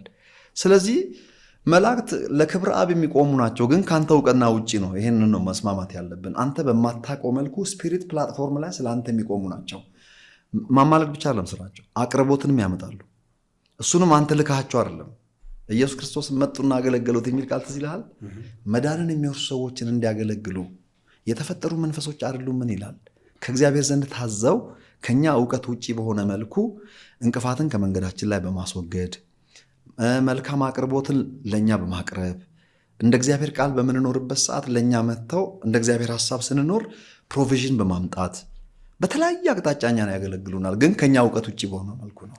አንተ የምትለው ነው እያልኩ ያለሁት። ለምሳሌ ወይ ድርሳነ ሚካኤል ላይ በድርሳነ ሚካኤል አላምንም። ሌላ ቦታ ላይ ያሉ የማማለድ መላእክት የማማለድ እንትኖች ፈጽሞ የተለያዩ ናቸው። ቅድም እኮ ነግሬሃለሁ፣ በድርሳናት አላምንም ብዬ። ድርሳነ ሚካኤል፣ ድርሳነ ገብርኤል፣ ድርሳነ ሩፋኤል፣ ድርሳነ ዑራኤል አላምንም። ድርሳናት እና ገድላት አላምንም። እንደ እግዚአብሔር ቃል አይደሉም። ከእግዚአብሔር ቃል ጋር አንድ ላይን ላይ ካልሆነ እኔ ኃይሉ ዮሐንስ አላምንም ነው ያልኩት። የኦርቶዶክሳውያንን አንኳሩ እምነታቸው ግን የሥላሴና የኢየሱስ ክርስቶስ የመድኃኔዓለምን እውነት ግን አንኳሩ ዋናው ነገራቸውን አክብሬ ነው የሚቀበልላቸው። ይህንን ነው ፖይንቴ። አይ ልክ ነው። ምልጃን በተመለከተ በዛ መልኩ ነው አደራ። አማላጃችን ኢየሱስ ክርስቶስ ብቻ ነው። ኢየሱስ ክርስቶስ ደግሞ አማላጅ የሚባለው ዛሬ ቁጭ ብሎ እየወደቀ የተነሳ እባክህን ክብረ አብን ማርልኝ እያለ ሳይሆን በመስቀል ያስታረቀው ማስታረቅ ለዘላለም የሚቀጥል ነው። በአብ ቀኝ ተቀምጦ የሚለው ለዚያ ነው እንጂ አሁን እየለመነ ነው ማለት አይደለም። ስራው አልቋል፣ ተፈጽሟል። አንተ ልጅ ሆናል፣ ቤተሰብ ሆናል። የሚለመንብህ ምክንያት የለም። አንተ የልጁ አይነት ነህ። ዛሬ እዛው በቀኙ ተቀምጠሃል። ለአንተ እባክህን ክብረ አብን አስበው አይባልም። በአብ ቀኝ ተቀምጦ ስለኛ የሚማልደውን ቃል የሚለውን ቃል አንዳንድ ፕሮቴስታንት ሰዎች ያነቡና ዛሬም እየለመነ ይመስላቸዋል። ስራው በመስቀል ነው ያማልድን። የጥልን ግድግዳ አፈረሰ። he became mediator። በእግዚአብሔርና በሰው መካከል የቆመ ሰው ነው ኢየሱስ። አንድ እግዚአብሔር አለና በሰውና በእግዚአብሔር መካከል አንድ መካከለኛ አለ። እሱም ሰው የሆነው ኢየሱስ ክርስቶስ ነው። የጥልን ግድግዳ አፈረሰና ከአባታችን ጋር እንዳደረገን። ለዛ ነው እኔና አብ አንድ ነን የምልህ። የአባትና የልጅ አንድነት እንጂ እግዚአብሔር መሆን አይደለም። እሱም እሺ አይልሻ እንቀጥል። አሪፍ ነገር እየተነሳ ነው። ያው የአንተን ሀሳቦች ለመስማት ነው በዋናነት። ያው ኃይሉ ዮሐንስ ሚዲያ ላይም አለ፣ ሚኒስትሪም አለው። በጣም ብዙ ሰው ይሰማዋል። ኃይሉ ምንድን ነው የሚያስበው የሚለውን ደግሞ ለእኛ ተመልካቾች ያው የመንፈሳዊ ሀሳብ መድረክ ስንል ከሁሉም ሳይድ እያመጣን መሰማት። ግን ብዙ ሰው እንደሚሰማኝ ታውቃለህ? በጣም ይገባል። ያው ኢቢኤስ ላይም ስላለ ኢቢኤስ ደግሞ ተደራሽ ነው በጣም ብዙ ለብዙ ሚዲያ። በፍቅር ነው የምትሰማው። ምክንያቱም ጥሩ ነገር ነው የማወራው፣ ውሸት አላወራም። ክብርሽ እኔ እውነት ነው የማወራው። ግን ደግሞ እንዲሁም ካነሳው አይቀር አሪፍ ነው። አንተን ሲያስቡ አንዳንድ ሰዎች ማለት ሲያስቡ ሳይሆን በጣም ከቅርብ ጊዜ ወዲህ ብዙ ሚዲያዎች ላይ ትሄዳለህ። በተለይ አንተን ሳይ ጥያቄ ይመጣብኛል ብሎኛል አንዱ እኮ በተለይ ሴኩላር ሚዲያዎች ላይ ምናምን ትሄዳለህ እና ከዛ አንዳንድ ሰዎች ሲያወሩ እንደውም እኔ ምን እሰማለሁ፣ ኃይሉ ዮሐንስ የድሮ ተደማጭነቱ ተሰሚነቱ ስለጠፋ ነው ያለ መመለስ ነው በየሚዲያዎቹም ራሱ የሚሄደው ምናምን ሲሉም ሰምቻለሁ። ራሱ ብለው አያውቁም። አንተ ምን ጎሎኝ ምን አንሶኝ? እኔ እኮ ቤስት ቴሌቪዥን ላይ ኢቢኤስ ላይ ነው ያለሁት። ምቀኝነትና ቅናት ካልሆነ በሳምንት 2-3 ቀን አለ የሚባል ዋና የቴሌቪዥን ቻናል ላይ እየመጣው በሶሻል ሚዲያ አገር እየሞላው ተሰለቸው። እንደውም እንኳን ሌላ ሚዲያ ፍለጋ መሄድ። እኔ ሚዲያ ለምነው እንጂ የሚጠሩኝ ማን ጋር ነው ደግሞ ባካቸው አቅርቡኝ እያልኩ የምሄደው? እኔ ተለምኜ ነው የምሄደው። ኢንተርቪው ያደረጉኝ ሰዎች በሙሉ ተጠርተህ ነው የምትሄደው። ግን ሰዎች ሲያዩ ሚዲያ ላይ ለምሳሌ አንተ ራስህ ነህ ደውለህ የጠራኸኝ። እውነት ነው። አቲንክ ተለምዷል መሰለኝ። ቀስ ብሎ ክብርሽ እባክህን እስኪ ኢንተርቪው አድርገኝ፣ ይህችን ነገር የሆነች ነገር ጉዳይ አለችኝ። እኔ ወንድም እኔ ኃይሉ ዮሐንስ ተጠይቄ ብቻ ነው ኢንተርቪው ላይ ቀርቤ የማውቀው። ይኸው እግዚአብሔር ምስክር ይሆነብኝ። ሌላ ደግሞ ሰዎች ምን ይላሉ መሰለህ፣ አሁን ኃይሉ ዮሐንስ ኦልሬዲ ሳይበር ላይ ነው ያለው። መሬት ላይ ያለ ቤተክርስቲያን አይመራም። በፊት ቤተክርስቲያን ነበረ። እንደውም 10ኛ ዓመታችሁ ስታከብሩ አስታውሳለሁ። እንደ ዘማሪት ሊሊም ነበሩ ምናምን በጣም ትልቅ ፕሮግራም ነበረ። ከዛ የዛሬ ዓመት አካባቢ ይመስለኛል 15ኛ ዓመትም የዛሬ 2 ዓመት ግን ቤተክርስቲያኒቷ መሬት ላይ የለችም። አንድ እስቲ ለምን እንደቆመ ራሱ ቤተክርስቲያኑና አሁን ደግሞ ድጋሚ ይጀምራሉ የሚለውን ነገርም ብትነግረን ደስ ይለኛል። ሲጀመር 10ኛ ዓመት በዓልም 15ኛ ዓመት በዓልም የተከበለው የቼር ሂል ብሊቨርስ የቤተክርስቲያናችን አይደለም፣ የኃይሉ ዮሐንስ ሚኒስትሪስ ነው። የኃይሉ ዮሐንስ ሚኒስትሪስ ራሱን የቻለ ላይሰንስድ የሆነ ከረንትሊ አክቲቭ የሆነ ሚኒስትሪ ነው። የአሜሪካን ቤዝድ የሆነ ሚኒስትሪ ማለት ነው። ቼር ሂል ብሊቨርስ መሰለኝ አንተ እያወራህን ያለው። ኦፍኮርስ እስከ ኮቪድ ድረስ ቸርቻችን አክቲቭ ነበረ። ከኮቪድ በኋላ በተለያየ ምክንያት አልቀጠልንም። 2 ላይሰንስ ነው ያለን፣ ሚኒስትሪያችንና ቸርቻችን ማለት ነው። ኃይሉ ዮሐንስ ሳይበር ላይ ነው ያለው፣ መሬት ላይ የለም ለሚሉ ሰዎች ይኸው ከአሁን መሬት ላይ ቁጭ ብዬ ኢትዮጵያ ውስጥ ነው ያለሁት። መንፈስ ነኝ ብዬ ስለማምን ሊሆን ይችላል፣ ግን ይሄ ሁሉ ስም ማጥፋት ነው። አዎ አሁን ኦንላይን ነው የማገለግለው፣ ሳተላይት ላይ ነው የማገለግለው። በየቤተክርስቲያኑ አንዳንድ ቦታም ኮንፍራንስ በየሀገሩ እየሄድኩም አድርጋለሁ የራሴን ኮንፍራንሶች። ነገር ግን ቤተክርስቲያንም ይኖረናል እንደገና ፕላን አለ። አሁን አይድል አይደለሁም እኔ በእግዚአብሔር መንግስት ውስጥ ሁሌ ስለምናገር አንዳንዴ ቋንቋ ትንሽ ያስጠላኛል እንጂ በብዙ ሺዎች እኮ ጌታን ተቀብሏል በእኔ እጅ ሰው። በመቶዎች አላልኩም መከብርሽ። ያጋነንኩ እንዳይመስልህ። በሶሻል ሚዲያ ብቻ እኔ በሺዎች ሳይሆን አይቀርም ተው ሳተላይቱን በእኛ ሳተላይት ጌታን የተቀበለ ሰው በእናንተ እኮ ነው ጌታን የተቀበል ነው በአንተ ነው የሚለኝ ሰው በየመንገዱ ሳይ ከዚህ በላይ የሚያስደስተኝ ምን ነገር አለ? ትራክት ይዤ መንገድ ላይ ብቆም ብሶ ላላስቀብል እችላለሁ። አደንቃለሁ እንደዛ የሚያደርጉትን። ከዘመኑ ጋር መሄድ ያስፈልጋል። አንተ ቲክቶክ ላይ ሄደህ ሰብከህ ሰዎች እዛ ላይ ነው ያሉት። እዛ ጋር ጌታን አታስቀብልም እንዴ? 40-50 ሰው እኮ ጌታን ያስቀብላል ቲክቶክ ላይ ሰብኬ ሰው ቤት ሁሉ ገብቼ ማለት ነው። ስለዚህ እኔ ትልቅ ስራ እየሰራው ነው በዓለም ላይ ሰው ወደ ጌታ እያመጣው ነው።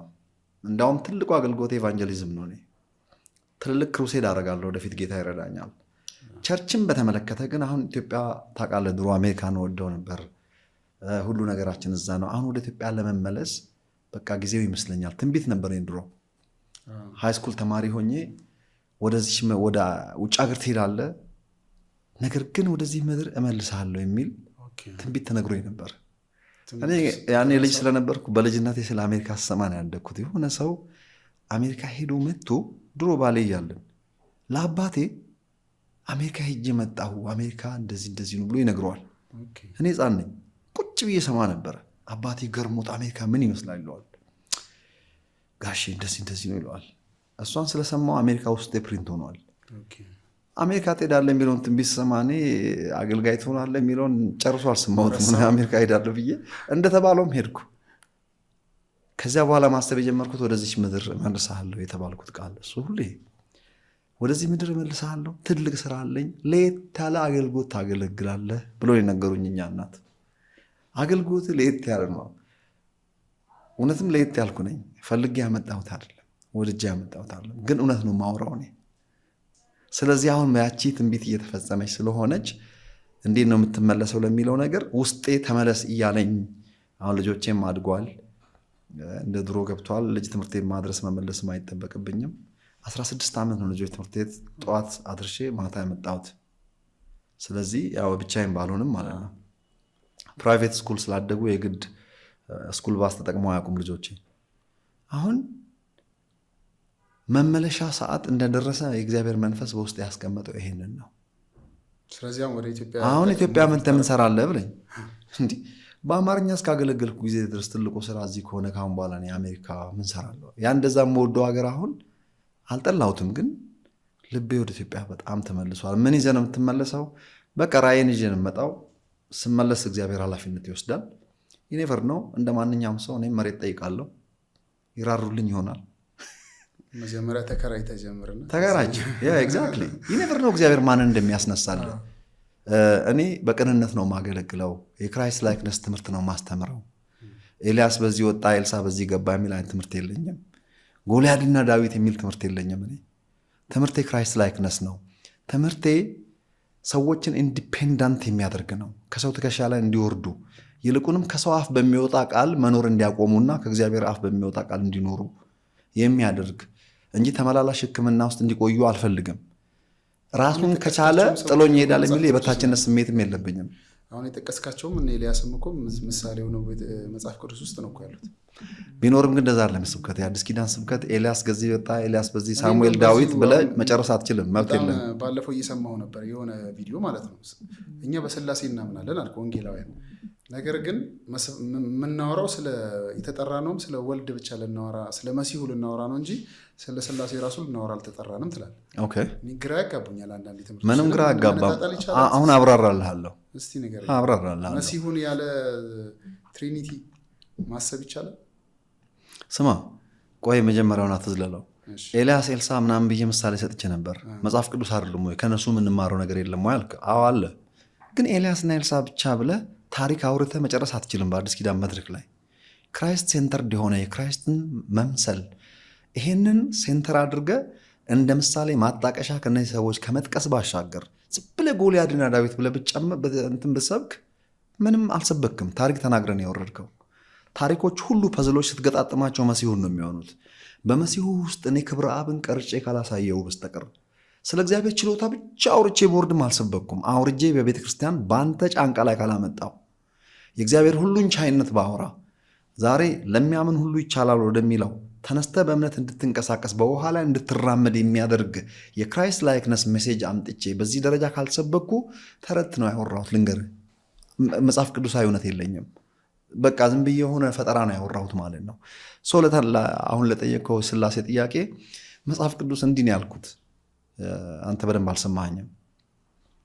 መጽሐፍ ቅዱስ ላይ እኮ ሐዋርያት ስለ ስላሴ ዛሬ በምናስተምረው አይነት መልኩ እንድናስተምር አላዘዙንም። እንድንሰብክ የታዘዝነው 2 ቆሮንቶስ ምዕራፍ 4 ከቁጥር 4 ጀምረህ ብታነብ ራሳችንን ወይም ሌላ አልሰበክንላችሁም፣ ከሞት የተነሳውን የዳዊት ስርና ዘር የሆነውን ኢየሱስ ክርስቶስ ሰበክንላችሁ። የመጽሐፍ ቅዱስ መስበኪያ ሴንተር መሲሁ ብቻ ነው። ስለ ስላሴ እስካልክ ስለ ስላሴ የምናምነው ነው እንጂ የምናስተምረው አይደለም። የትኛው ሐዋርያ ዛሬ በምናስተምረው አይነት መልኩ አስተምረዋል? ስላሴን እናምናለን። ስላሴ እውነት ነው። መጽሐፍ ቅዱስ እውነት ከሆነ ስላሴን እውነት የትም ልታደርግ አትችልም። የስላሴን ሶስትነትና አንድነት እንቀበላለን። ፖርትሬት ተደርጎ የተቀመጠው መጽሐፍ ቅዱስ ውስጥ እንድናስተምረው አልነበረም። የትኛው ሐዋርያ እኛ ዛሬ በምናስተምረው መልኩ አስተማረ? ዛሬ በምናስተምረው መከራ በምናይበት ሌሎቹን ለማስረዳት ሄደን ግራ በምንጋባበት መልኩ ይሄን ቢያውቁ ሐዋርያት ለምን አይገላግሉንም ነበር? 1ም 3ም እያሉ እየጻፉ ስለ ስላሴ መጽሐፍ ቅዱስ ትንሽ ነገር ነው የነገረን። ለምን? ስለማያስፈልገን ነው። ከዛ በላይ እኛ ማወቅ ያለብን በመሲሁ አማካኝነት እግዚአብሔርን ማወቅ ጀነራሊ ይሄ ነው እንጂ ስለ እግዚአብሔር አውቀህም አትጨርስም። ስለ ስላሴ እኮ እግረ መንገድ በመጽሐፍ ቅዱስ ውስጥ በትሪኒቲ ካውንስል የተሰራውን ስራ ሲነገረን ከዚህ በመነሳት ነው ስለ ስላሴ ዛሬ የምናስተምረው። ስላሴ የሚለውን ትምህርት ተርቱሊያን የሚባል ሰው ነው መጀመሪያ የተጠቀመው በ200 ዓመተ ምህረት አካባቢ። ይሄ ሰውዬ የላቲን ስኮላር ነው፣ ጎበዝ ሰውዬ ነው። ሲቸግረው መግለጥ አቅቶት ብዙ መናፍቃን እየተነሱ በዚህ ጉዳይ ላይ ምክንያቱም ክሊር ሆኖ አልተጻፈም፣ ዲቴይል አልተጻፈም። ከተጻፈው ማለፍ አትችልም። የስ ደግሞ ዲቴይል መናገር አትችልም ከተጻፈው በላይ። ስለዚህ እሱ ሶስትነት በሚል ትራዩን ጋድ በሚል ይሄን ቋንቋ ሜንሽን ያደርገው እሱ ነው። አባቶችም ደግሞ ይሄንን አጸደቁና ወስዶ ተጠቀሙበት። ክብራ ዛሬ ማንም ስለ ስላሴ 1ም 3ም እንደዚህ ብላ አስተምር ያለ የለም። ሲጀመር መሲሁ ኢየሱስ ክርስቶስ አንተን በአብ ፊት ሪፕሬዘንት አድርጎሃል። ስለ ስላሴ እኮ ይኸውልህ በስነ ፍጥረት ዓለም ውስጥ ስላሴን እናያለን። በአዲስ ኪዳን ውስጥ ስላሴን እናያለን። ፖርትሬት ተደርጎ የተቀመጠ እንጂ በዶክትሪን መልክ ልክ ዛሬ በምናይበት መልኩ ፍጹም ሶስትነት አንድነት በሚል አልተጻፈም።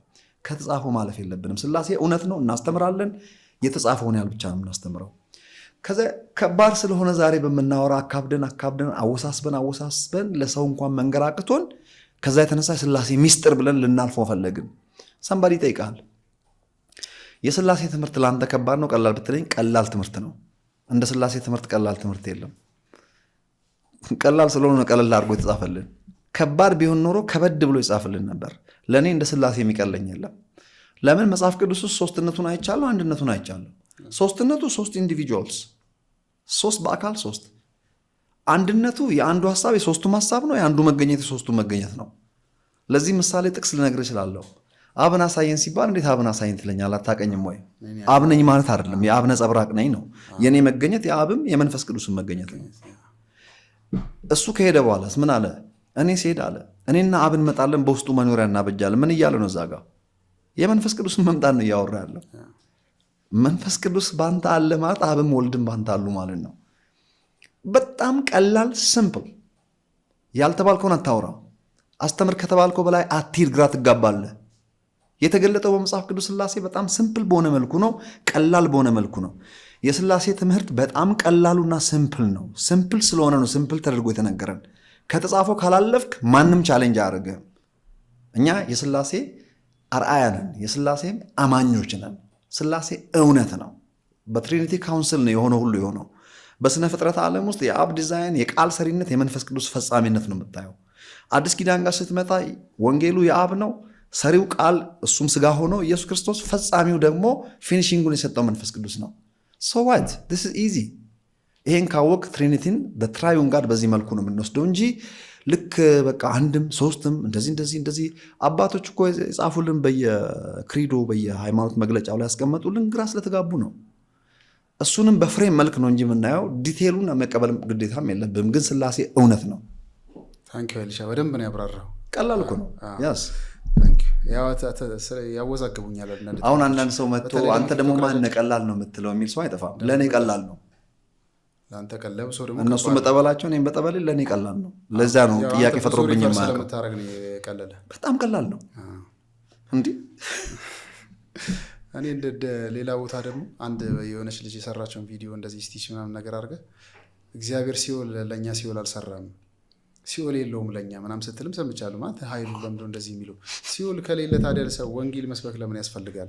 እግዚአብሔር ምን ያደርግለታል ሲኦል? ቆይ ትክክራ ለምን? እግዚአብሔር መልካም ነው። እግዚአብሔር ፍቅር ነው። ኮምፓሽኔት ራይ ሁሉ አባት። እግዚአብሔር የሌለውን ነገር ኬት አምጥቶ ነው የሚሰጥ? እግዚአብሔር ክፉ ነገር የለውም። ኬት አምጥቶ ነው የሌለውን ነገር የሚሰጠኝ? ያለውን ብቻ ነው የሚሰጠኝ። እግዚአብሔር መልካም ነው። መልካም ነገር ብቻ ነው ያለው። ቅዱስ ነው። ቅድስና ብቻ ነው ያለው። ጻድቅ ነው። ጽድቅ ብቻ ነው ያለው። ሲጀመር ለሰይጣንና ለሰራዊት ካንሰር ለምሳሌ ይሰጣል እግዚአብሔር? ኬት አምጥቶ ነው የሚሰጣል? መኪና አደጋ ይሰጣል? ኤርክራሽ ይሰጣል? አስማ በሽታ ይሰጣል እግዚአብሔር? አይሰጥም።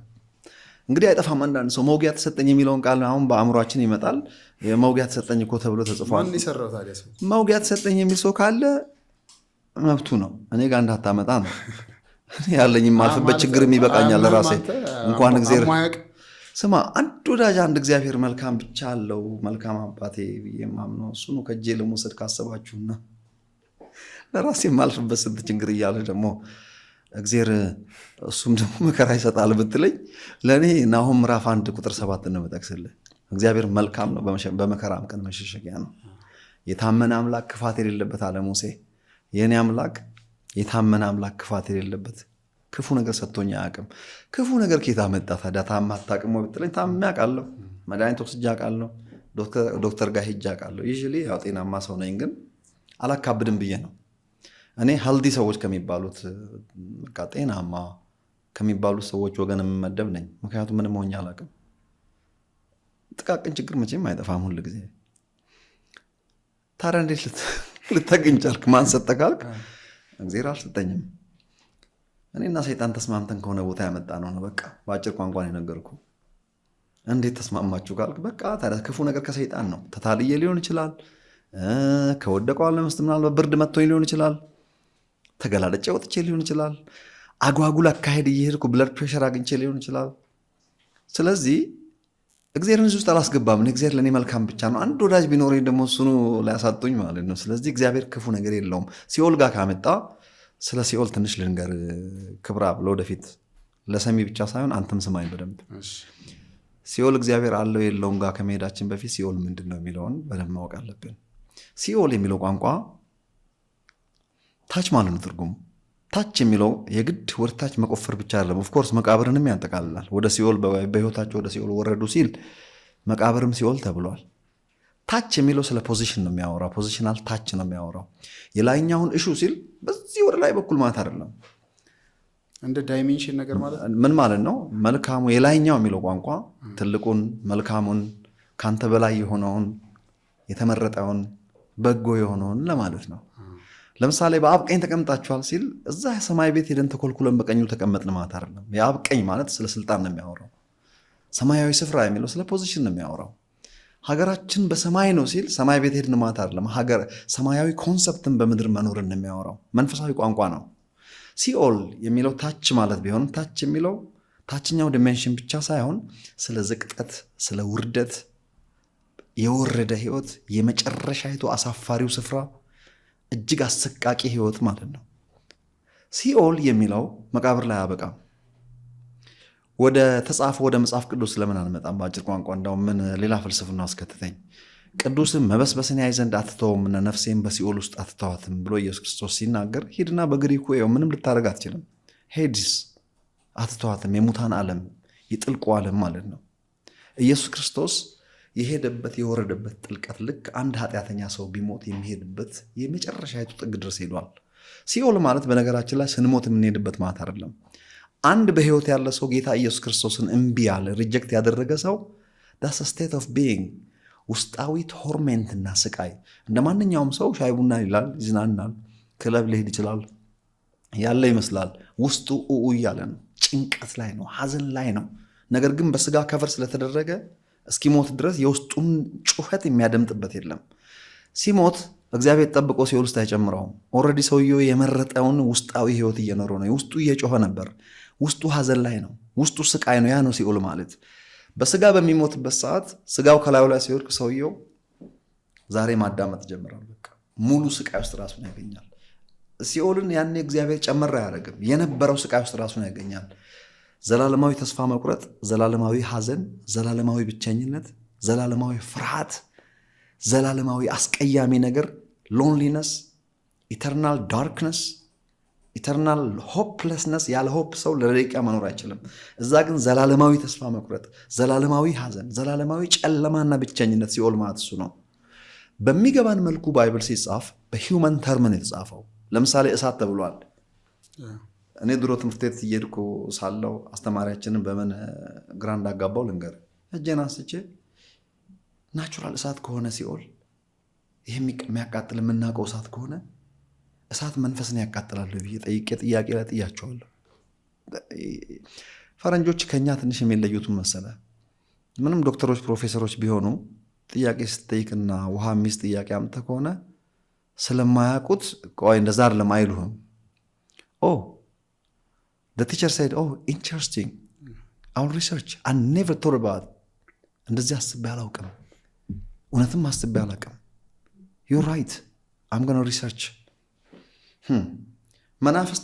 መናፍስት የሚሰቃዩበት ዓለም ከሆነ እሳት ከሆነ እሳት መንፈስ ያቃጥላል ካልከኝ ስቅብሃለሁ። ናቹራል እሳት ናቹራል አካል ያቃጥል ይችላል። መናፍስትን ወይም ደግሞ ታስታውሳለህ አላዛርና ሀብታሙ ሰው ስጋ ትንሣኤ አልተደረገም። ምሳሌ ነው ነገሩ። ግን ኢየሱስ የውሸት ምሳሌ አይጠቀም። ማወቅ ትምህርት ነው። ምሳሌ ነው ነገሩ፣ ግን የውሸት ምሳሌ ግን አይደለም። በዚህ ሲኦል ነበልባል እየተሰቃየሁ ነኝ የሚለው ቋንቋ እሳት ስቃይ ነው። በሚገባን መልኩ ነው መጽሐፍ ቅዱስ የነገረን። መንግስት ሰማያት የተባለውም እኮ በሚገባን መልኩ እንጂ የተነገረን እኮ እኛ የምናስበው አይነት እንዳይመስል። መንግስት ሰማያት ማለት ሮሜ ምዕራፍ 14 ቁጥር 17 ማለት ነው። የእግዚአብሔር መንግስት ወይም መንግስተ ሰማይ በግዕዝ ቋንቋ፣ የእግዚአብሔር መንግስት በአማርኛ ቋንቋ ነው። መንግስተ ሰማይ ካለ ደግሞ የግዕዝ ቋንቋ ነው። ሀሳቡ አንድ ነው። እግዚአብሔራዊ የጽድቅ አገዛዝ ማለት ነው። ምንድን ነው ከተባለ መብልና መጠጥ አይደለችም፣ ማቴሪያል አይደለችም። ይልቁንም ጽድቅ፣ ሰላምና በመንፈስ ቅዱስ የሆነ ደስታ እቺው ነች። እቺው ነች።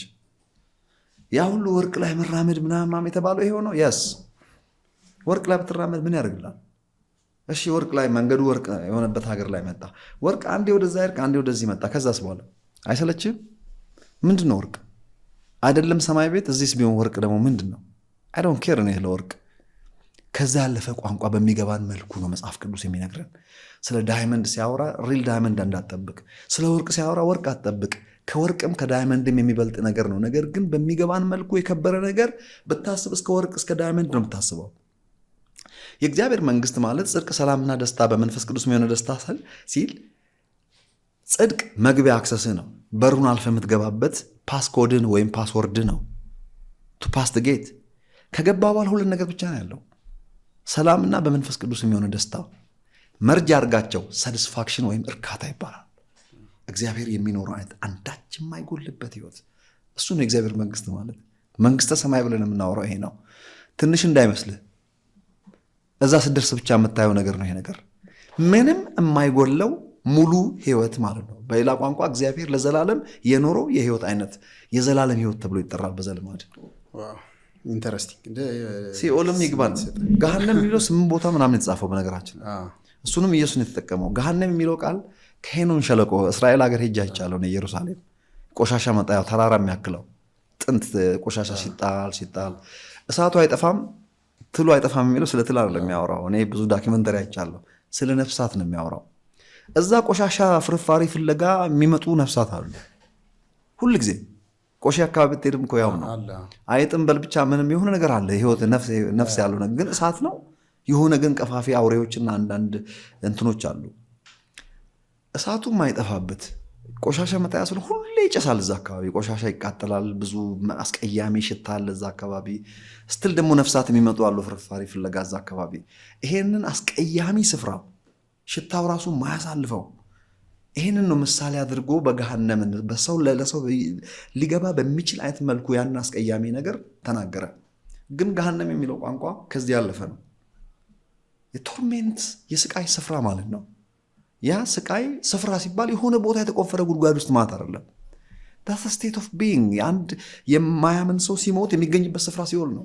መልአክ አይመጣም የሚረዳ የሚያጽናና መንፈስ ቅዱስ እዛ አይደርስም። የሚበራ ናቹራል ብርሃን የለም፣ መንፈሳዊ ብርሃንም አይበራም። የሚያግዝ እግዚአብሔር የለም። አይዞ እኔም እኮ እዚህ ያለው የሚል ሰው የለም። ህይወት ያለው ሳር እንኳን ቅጠል እንኳን የለም። እጅግ የሚያስፈራ እጅግ ዘግናኝ ስፍራ፣ ለደቂቃ ልትገኝበት የማትችልበት ዘላለማዊ ተስፋ መቁረጥ ማብቂያ የሌለው። ይሄንን መግለጫ ስለሌለው መጽሐፍ ቅዱስ እሳት በሚል ነው የነገረህ በአጭር ቋንቋ። ግን የእሳት ያለ እኔ እሳቱ ይሻለኛል ከዛ ሪሊ ሲኦል ምን እንደሆነ ከገባኝ ሰዓት ጀምረው።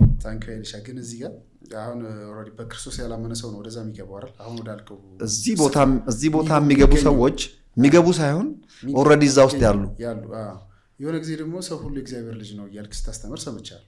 ሰው ሁሉ የእግዚአብሔር ልጅ ማን ነው እዚህ የሚሄደው? በነገራችን ላይ ጌታ ኢየሱስ ክርስቶስን አምኖ ያልተቀበለ ሰው ነው። ያልተቀበለ ሰው በዚህ አጋጣሚ ሰው ሁሉ እግዚአብሔር ልጅ ነው። እሱ እመጣበታለሁ። ሰው ሁሉ ግን መንግስተ ሰማያት ወራሽ አይሆንም። እመጣበታለሁ። እቺ አሁን ያወራናት ነገር መንግስተ ሰማያትና ገሃነም ሲኦል ብለን ያወራነው ነገር ወገኖቼ በአጭር ቋንቋ ልንገራችሁ። ጌታ ኢየሱስ ክርስቶስ ለእናንተ ዋጋ ከፍሎ ሁሉ ዕዳችሁ ተሰርዞ ዳር ቆማችሁ የምታዩ ወገኖች፣ በዚህ አጋጣሚ ከዚህ አደገኛ ነገር የምትድኑበት መንገድ ኢየሱስ በመስቀል የሰራውን ስራ እውቅና መስጠት ብቻ ነው። ጌታን መቀበል ብለን የምንጠራው ይሄን ነው። ለእኔ ነው ይሄ ሁሉ የሆነው። ለእኔ ነው እኮ ኢየሱስ ይህን ያህል የተዋረደው። ኢየሱስ ክርስቶስ ወደ እስከ ሲኦል ድረስ ሄደ ስንል የእነ ኃይሉ ዮሐንስ የወርድ ኦፍ ፌዝ አስተምህሮ ብቻ እንዳይመስልህ። የሐዋርያት እምነት መግለጫ ምንድን ነው የሚለው? በሞተ በተቀበረ ወደ ሲኦልም በወረደ በሶስተኛውም ቀን ተመልከት። እንግዲህ ከእንደዚህ አይነት ሰዎች ጋር ነው እንግዲህ አሁን አገልጋይ ተባብለን እንግዲህ አብረን ጌታ ነው የምናመልከው። የአባቶችን ስላልተመቸህ አእምሮ ስላልተዋጠልህ ወደ መጽሐፍ ቅዱስ ለምን አታመጣም? ምንድን ነው የሚለው ባይብል? ወደ ላይ ወጣ የሚለው ቃል ወደ ጥልቁ ወረደ ማለት ካልሆነ በስተቀር ምንድን ነው? ወደ ሲኦል ወረደ አይልም እንደ ጴጥሮስ? ለምንድን ነው የወረደው እዛ? ምሳሌ ወጥ እንግዲህ በኖህ ዘመን የሞቱ 8 ሰዎች ምናምን የሚል ቃል አለ። ምሳሌ እኮ ነው ያ ቦታ። ከዓለም ውስጥ አንድ ቤተሰብ ብቻ በመርከብ እንደዳነ እንዲሁ በክርስቶስ ኢየሱስ መርከብ በሆነው በእርሱ በኢየሱስ ክርስቶስ በማመን በጥፋት ውሃ ስለ መዳን ምሳሌ አድርጎ እዛ ጋ ያስቀመጠ ነው። ወደ ሲኦል የወረደው የእግዚአብሔር መንግስት ቀርባለችና ንስሐ ግቡ ሊል ነው እንዴ? ወደ ሲኦል ወረደ የሚለው the claims of justice። ቢሊ ግርሃም ስለዚህ ጉዳይ ምን ብሏል መሰለህ? እንኳን አነሳ በዚህ ጉዳይ ላይ የእነ ኃይሉ ዮሐንስ ትምህርት የሚመስላቸው የዋሆች አሉ። የዓለማችን አንድ ቁጥር ስኮላሮች እነማንን ታውቃለህ? በዚህ ዘመን ፕሮቴስታንት ማርቲን ሉተር፣ ጆን ካልቪን፣ እነ አሜሪካዊ ጆናታን ኤድዋርድ፣ የሳውዘርን ባፕቲስት ፕሬዚደንት ከ17ኛው ክፍለ ዘመን በላይ ዋና ሰዎች። ቢል ክሊንተን አልኩ፣ ማን ነው ስሙ? ቢሊ ግርሃም፣ እሱን ጨምሮ ዳኪመንት አድርጌ እያንዳንዱን ፔጅ ከመጽሐፍቶቻቸው ላይ ፌስቡኬ ላይ ተራ በተራ ሼር አድርግ ነበር ትዝ ይል እንደሆነ። እነዛ ስኮላሮች አሉ የሚባሉት ስኮላሮቹ በሙሉ ስለዚህ ኢየሱስ ክርስቶስ በስጋው ከሞተ በኋላ የሄደበት ቶርሜንት እስከምን ድረስ እንደሄደ የፍትህ ጥያቄ ለመመለስ አንድ ኃጢአተኛ ሊሄድ የሚችልበት ጥግ ድረስ እንደሄደ ጽፈዋል። ከነሱ መጽሐፍቶቻቸው አንዳንድ ፔጅ አዘጋጅቻለሁ፣ ኢደብሊው ኬንንን ጭምር ማለት ነው። አንዳንድ ሰዎች እነዛን ማስረጃ ሳቀርብባቸው ደንግጠው ጠፉ። ኃይሉ ዮሐንስ መቃወም ይቻላል። ወንድ ከሆንክ ጃን ካልቪንን ተቃወም። ጃን ካልቪን የኢየሱስ ክርስቶስ ስቃይ የመስቀል ክፍያ እስከ ሚስማር ነው ብሏል የሚያምነው። ከዛ ያልፋል። የኢየሱስ ክርስቶስ ስቃይና መከራ ብለን እኮ የምንሰብከው እኛ ሚስማርን አይደለም፣ በጦር መወጋቱን እኮ አይደለም። እሱማ የኢየሱስ ተከታይ የኢየሱስ ተማሪዎች እኮ በስጋ ኢየሱስ ከተሰቃየው በላይ ተሰቃይተዋል ብዙዎቹ። ኢየሱስ እኮ 3 ሰዓት ያህል ተሰቃይቶ ሞተ። ደቀ መዛሙርቱ እኮ አሟሟታቸውን እያንዳንዱ ብትመለከት እኮ እንዴት የሚዘገንን አሟሟት እንደሞቱ በህይወታቸው ስጋ ከላቸው ላይ እየተቆራረጠ ትክዳለህ አትክድም እየተባለ አልክድም እያለ እየተቆረጠ እንደዛ ይሞቱ አሉ። የቱ ይሻላል ተሰቅሎ ከመሞት? እናየው። በአሌክዛንድሪያ ከተማ ማርቆስ አሟሟቱ ማርቆስ ያ ትዝ ይልሃል እንግዲህ ወጣት እያለ ከኛ ጋር አይሄድም ብሎ ሲጣሉበት የነበረ መሬት ለመሬት በሰረገላ እየተጎተተ በህይወቱ እያለ እየተገጫጨ እነ ጴጥሮስ እኮ እንደ ጌታ የማይገባኝ ዘግዝቃችሁ ስቀሉኝ ተብሎ ተዘግዝቆ ሞተው።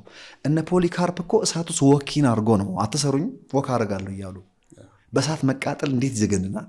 እየሳቁ ያውም ስማይል እያደረጉ። ማቴዎስ ኢትዮጵያ ውስጥ ነው የሞተው። ኢትዮጵያ ችኛው አቢሲኒያ ትሁን እንግዲህ ኢትዮጵያ ጥንቷ ሰፊ ነች፣ አይታወቅም። እስከ የመን ድረስ ነው። ምናልባት እዚህ እኛ ምድል ደርሶናል። ህንድም አንድ ገላለች ቶማስን የገደለችው። እዛ ህንድ ሀገር ሄጄ አይቻለሁ። ቼናይ የሚባለው ቦታ ላይ ካቴድራሉን አይቻለሁ ሄጄ፣ በሎካል ሰዎች እንዴት እንደተገደለ ህንድ ሀገር ሄጃለሁ። እዛ ኢትዮጵያ ውስጥም ማቲው ሞቷል፣ ሌሎቹም በተለያየ ሀገር ሞቷል። አንዱ በሰላም አልሞተም ከዮሐንስ በስተቀር። አሟሟት ሲባል የሚዘገንን አሟሟት፣ ታርደው ምናምን። ጳውሎስ እኮ ጣሊያን ሄጄ ጎብኝቻለሁ። አንገቱ የተቆረጠበትን ሙዚየም፣ የታሰረበትን ጠባቡትን ሄጄ አይቻለሁ። ታዲያ ኢየሱስ ክርስቶስ ያችን ጀግናዊ ኢየሱስ ሚስማሯንና ጦሯን የፈራ ነው ይመስል? ከአብ መለየት የሚል ነገር እየመጣ ነበር። ከአብ መለየት ብቻ አይደለም፣ 3ቱን ቀን የት ነው ያሳልፈው? 3ቱን ቀን አንድ ኃጢአተኛ ሰው የሚያልፍበትን የፍትህ ጥያቄ ለመመለስ ፍርድን የተቀበለው ጥግ ድረስ ነው። ክፍያ እንጂ ግማሽ ክፍያ የለም። ይህንን አባቶችም የጻፉልን ይህን ነው፣ መጽሐፍ ቅዱስም ይህን ነው የሚናገረው። አንዳንዶቹ ግን ለመዝለል ይፈልጋሉ ስላልተዋጠላቸው። ለዚህ ነው እኔ ከብዙሃኑ ጋር አልሄድም ከመጽሐፍ ቅዱስ ጋር ነው የሚሄደው የምለው። ወንድማችን በደንብ ነው ያብራራው፣ በጣም በሚገባ መልኩ። እኔም ሲያነቡ አንዳንድ ቤተክርስቲያን በተለይ ደግሞ ከቅርብ ጊዜ በኋላ የመጡ አንዳንድ ሚኒስትሪ ቸርቾች ሲዘሉ ትሰማሉ። እቺን ወደ ሲኦል የወረደ ምትለዋል አውጥተው ነው የሚያነቧት። ሲኦል ወረደ ማለት በእሳት መጠበስ ምናምን አድርጎ ስለሚያስቡ ኢየሱስ 3ቱን የብቸኝነት ቀናት ነው። በ3ኛው ቀን መንፈስ ቅዱስ ህይወትን ኢንጀክት ሲያደርግበት ከሙታን ሲነሳ ትዝ ይልሃል። ቆላስይስ ምዕራፍ 2 አለቅነትና ስልጣናትን ሽሮ የሚለው ከሞት በተነሳ በመንፈሱ ሕያው ሆነ የሚል ቃል ትዝ ይልሃል። መንፈስ ቅዱስ ህይወትን ሲዘራበት regenerate ሲያደርግ Jesus was the first person that was ever born again, first born from among the dead ነው የሚለው ቆላስይስ ምዕራፍ 1 ቁጥር 15-16 ታነብ። first born from among the dead ከሙታን መካከል መጀመሪያ የተወለደ ማለት ነው ቦታ። ወይም ሮሜ ምዕራፍ 8 ቁጥር 29 ልጁ በብዙ ወንድሞች መካከል በኩር ሊሆን። በብዙ ወንድሞች የተባሉት እነማን ናቸው? ስለኛ ነው የሚያወራው። በነገራችን ላይ ኢየሱስ ጌታ ነው ስንል እኮ እግዚአብሔራዊ ጌትነት እያልን አይደለም። በእግዚአብሔርነቱ ኦፍ ኮርስ የዩኒቨርስ ጌታ ነው። ኢየሱስ ጌታ ነው የምንለው እኮ በመለኮት አቅጣጫ አይደለም። እኛ ዘፍጥረት ምዕራፍ 1 ላይ ያጣነውን በኃጢአት ያጣነውን ገዢነት ያንን ገዢነት ነው ጌታ የሚለው። ብቸኛ ኃጢአት ያልገዛው ገዢ የሆነ ጌታ የሆነ ሰው በምድር ላይ ታየ የዛሬ 2000 ዓመት ገደማ። ኢየሱስ ጌታ ነው የሚለው በእግዚአብሔራዊ ባህሪው ሳይሆን በሰዋዊ ነው። በእግዚአብሔርነቱማ ጌታም ነው አምላክም ነው አባትም ነው። ኢየሱስ ጌታ ነው ስንል እኔና አንተ የኃጢአት ባሪያ ነበርን ያኔ። ብቸኛ በሱ ጌትነት ነው ተመልሰን ወደ ጌትነታችን ስለገባን ዛሬ ኢየሱስ የጌቶች ጌታ ተብሏል። ጌቶቹ እነማን ናቸው? ስለ እነማን ነው የሚያወራው? ስለ እኔና ስለ አንተ እኮ የሚያወራው። አንተ ጌታ ነህ ማለት እኮ እግዚአብሔር ነህ ማለት አይደለም። ዘፍጥረት ምዕራፍ 1 በአየር በየብስ በባህር ያሉትን ሁሉ ይግዙ ሲል ስለ ገዥነት ነው የሚያወራው፣ ሌላ ነገር አይደለም። በሰውነት ነው በነገራችን ላይ ያስ የአማልክት አምላክ የሚለውም የጌቶች ጌታ የሚለውም የጌቶች ጌታ ማን ነው? እንደገና የሊቀ ካህን የሚለውም ስለኛ እኮ ነው የሚያወራው። የአማልክት አምላክ የሚለውም ቃል አሁን ሰዎች እግዚአብሔሮች ነን ይላሉ ምናምን ነው አንልም፣ ሰዎች ነን። እንዳውም እችን እድል ከሰጠኝ ልናገር። በጣም ብዙ ጊዜ እንደው የምትወቀስበት ነገር ነው። ልናገር እችል ትንንሽ እግዚአብሔሮች ነን ይላል። ኦኬ አዳምጡኝ። ክብራ በጣም ነው የማመሰግነው። አዳምጡኝ። እግዚአብሔር ፈጣሪ ነው፣ እኛ ፍጡሮች ነን። አይበቃም? እግዚአብሔር አምላክ ነው፣ እኛ አምላኪዎች ነን። ሲፈጥረንም ፍጡር ነን፣ በአዲስ ኪዳንም ፍጥረት ነን። ድሮም እንደዚህ ነበር የምታምነው? አዎ ቀይሬ አላውቅም። ስለዚህ ሰዎች ሚስ አንደርስታንድ አድርገው አማልክት የሚለውን የአማልክት አምላክ የሚለውን እግዚአብሔር በአማልክት መካከል ቆመ ሲል የሚመለኩ እግዚአብሔሮች ማለት አይደለም። ኤሎሂም ከሚለው ቃል ነው የተተረጎመው። ኤሎሂም ለእግዚአብሔር ብቻ አይደለም ለሰውም ተጠቅሷል። ገዢዎችና ፈራጆች ማለት ነው ትርጉሙ። የእኛ ገዢነትና ፈራጅነታችን ለተፈጠረልን ዓለም ብቻ ነው፣ በእግዚአብሔር ስር ሆነን እንዴ። የአማልክት አምላክ የሚለው የነ አዶ ከብሬና የነ ጠቋር የነ ጂኒ ቡዳ ምናምን የነሱ ነው ይመስላቸው ሰው። ወይም ደግሞ በዓለም ላይ ያሉ ባዕዳን አማልክት የነሱ አምላክ ነው እንደ እግዚአብሔር። አማልክት የተባልነው እኮ እኛ ነን። ሁላችሁም የልዑል አምላክ ልጆች ናችሁ፣ አማልክት ናችሁ አልኩ። ኢየሱስ ክርስቶስ ዮሐንስ ወንጌል ምዕራፍ 10 ቁጥር 30 ላይ ሲጠቅሰው በሕጋችሁ ቃሉም አይሻርምና ቃሉ የመጣላቸውን አማልክት ካላቸው እኔ አብ ቀድሶ ወደ ዓለም የላከው የእግዚአብሔር ልጅ ነኝ በማለት ልትወግሩኝ የምትፈልጉት ለምንድን ነው? አማልክት ማለት የአምላክ ልጆች ናቸው።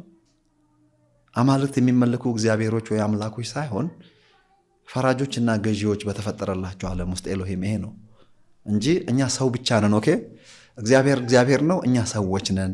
እግዚአብሔር ፈጣሪ ነው፣ እኛ ፍጡሮች ነን። እግዚአብሔር አባታችን፣ እኛ ልጆቹ ነን። ኦኬ እግዚአብሔር የሚመለክ እኛ አምላኪዎች ነን። ትናንሽ ትላልቅ አምላክ የሚባል ነገር የለም። በመሰረቱ የኃይልና የስልጣን መተናነስ ስለሌለብን ትንሽ አማልክት የሚለው ቋንቋ ሄረሲ ነው። ትናንሽ ክርስቶስ የሚባል ቋንቋ የስተት ትምህርት ነው። አንድ ክርስቶስ ነው ያለው። እኛ የክርስቶስ የአካል ክፍል ብልቶች ነን። እኛ ባዲ ኦፍ ክራይስት ነው የሚለው።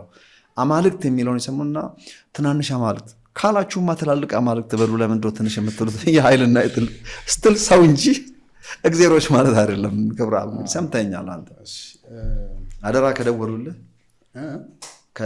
ከጠየቁ አንዳንድ አስመሳዮች እንዲህ ትላቸዋለህ። በአካታቸው ራሱ ሲናገር ሰምቻለሁ። ሂድ አትዋሽ በለው።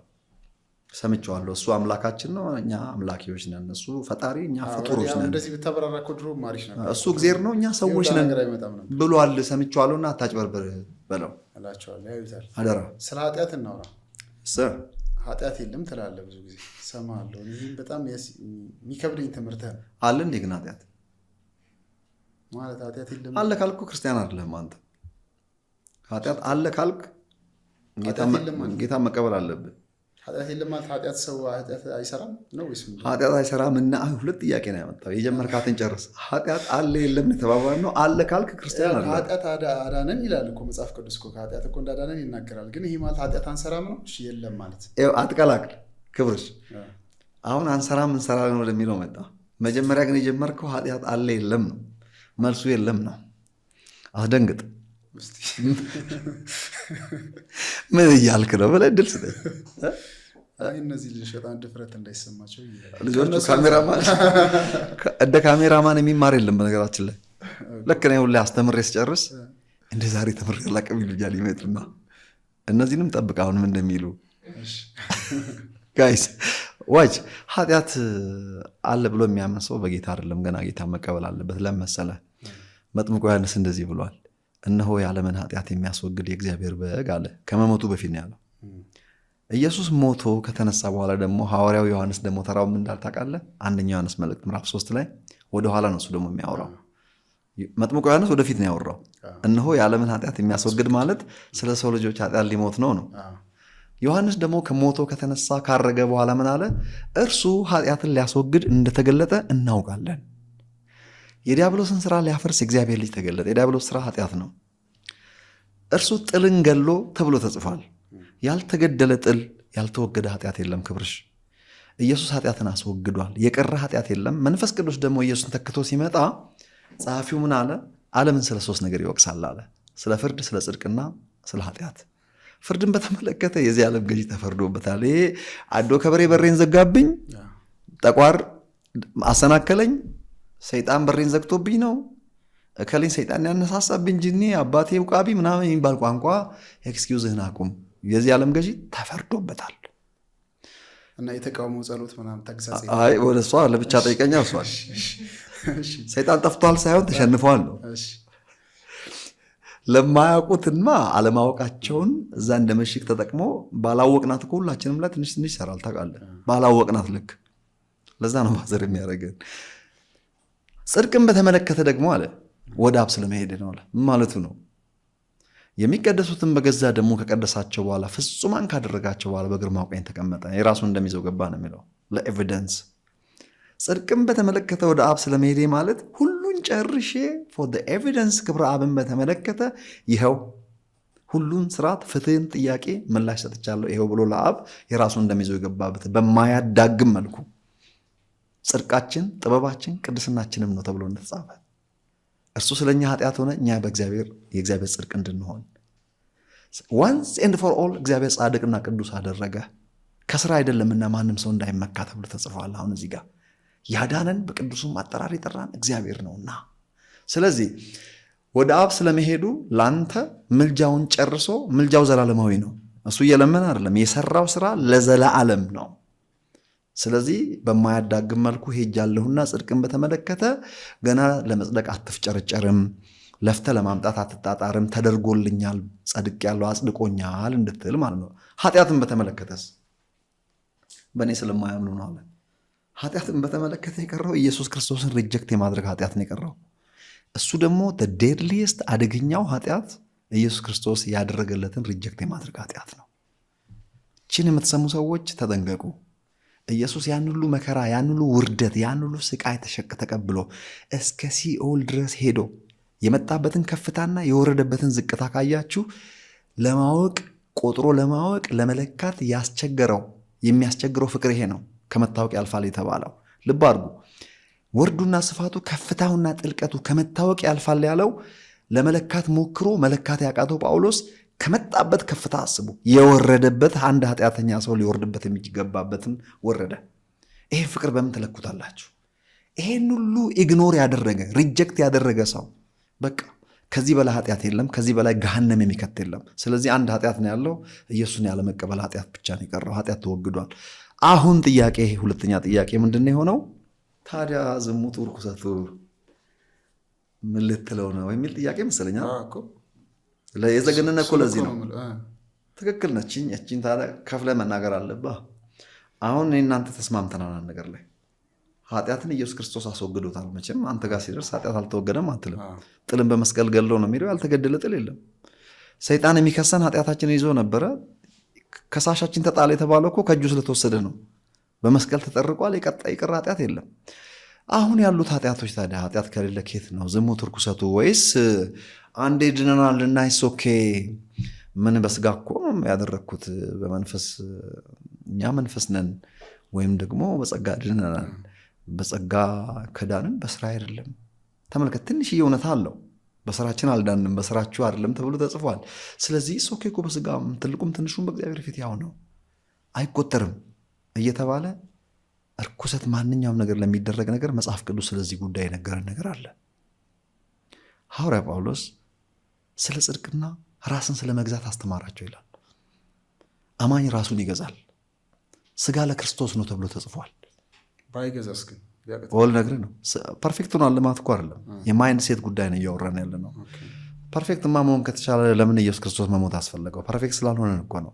በሚሞተው ስጋችሁ ኃጢአትን አታድርጉ የተባለው እኮ የሚሞተው ስጋችን የታደሰ አእምሮ ሲከተል የጽድቅ የጦር ዕቃ ይሆናል። ያልታደሰ አእምሮ ሲከተል የአመፃ የጦር ዕቃ ይሆናል። ስለዚህ አእምሮህን አድሰህ ስጋህን ሰብዱ አድርገህ ለክርስቶስ አስገዛ። ብቸኛ ስጋ ነው በምድር ላይ ቤተ መቅደስ መሆን የሚችለው በመንፈሳችን አማካኝነት።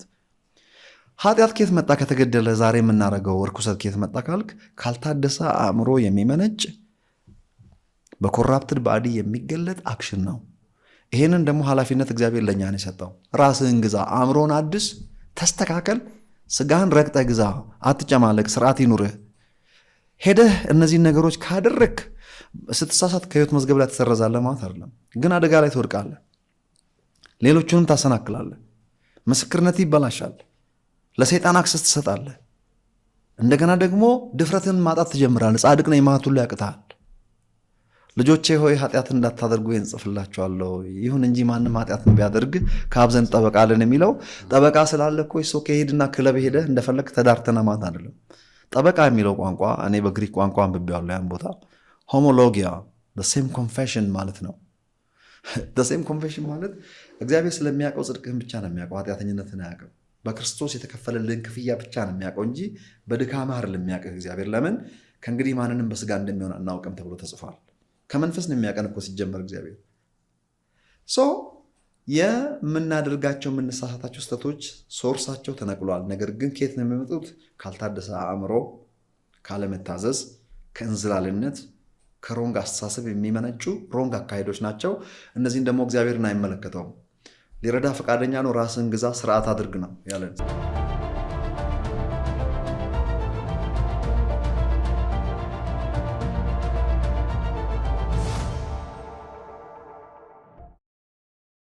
ስለዚህ ሰው በሚያደርገው ነገር ሊኮነን አይችልም ማለት ይኮነናል። የሚኮነነው ኩነኔ ምን አይነት ነው? ከዘላለም ሕይወት አንጻር ሳይሆን ለሰይጣን አክሰስ በመስጠት ኩነኔው ይሄ ነው። ምስክርነትን በማበላሸት ከማጨድ አንጻር ነው ወይስ? ኦኬ፣ እችን ነገር ልናገር። እንደ ብሉይ ኪዳን ዘመን እግዚአብሔር ጥርስ ለጥርስ አይን ስለ አይን መጥቶ ቢቀጣኝ ይሻለኛል እኔ ለዘራሁት ከሚተወኝ። አዲስ ኪዳን ላይ የዘራሁን ታጭዳለህ።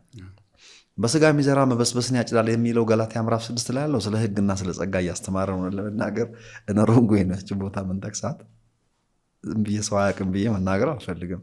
ክፍሉን ስለምን እንደሚያወራ ስለማቅ ማለት ነው። ገላትያ አጠቃላይ በመንፈስ ጀምሮ በስጋ ስለጨረሱ ሰዎች እንደ አዲስ እየነገራቸው ነው። የዘሩትን ማጨድ የሚባለው ቋንቋ ክፉ ነገር የዘራ ሰው የዛ ውጤት ማግኘቱ አይቀርም። እግዚአብሔር ለዘራው ከሚተውህ ክብራ እንደ ብሉይ ኪዳን ዘመን እየወረደ ለምታደርጋቸው ነገር እዛው በዛው ቢቀጣ ይሻላል። የዘራው ማለት ተመልከት፣ እንደ ቀልድ የዘራናት ነገር ሞትን ያሳጭደናል።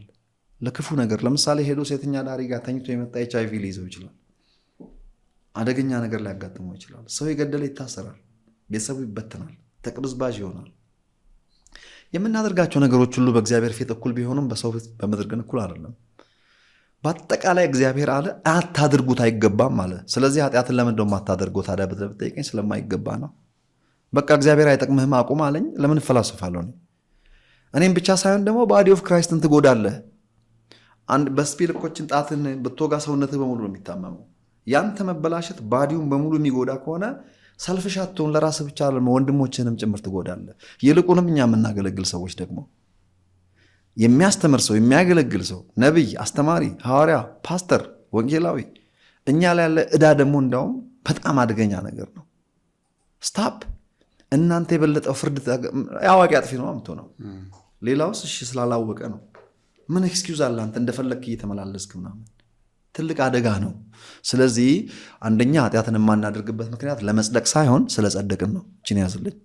እኔ ጸድቅ ያለው ጌታን ተቀብያለሁ፣ ስሜ በሕይወት መዝገብ ላይ ላይሰረዝ ተጽፏል። ስለዚህ አይሰረዝምና ብዬ ሂጄ ክለብ ልግባ? አልገባም። ለምን? አልፈልግም። ብታደርግስ?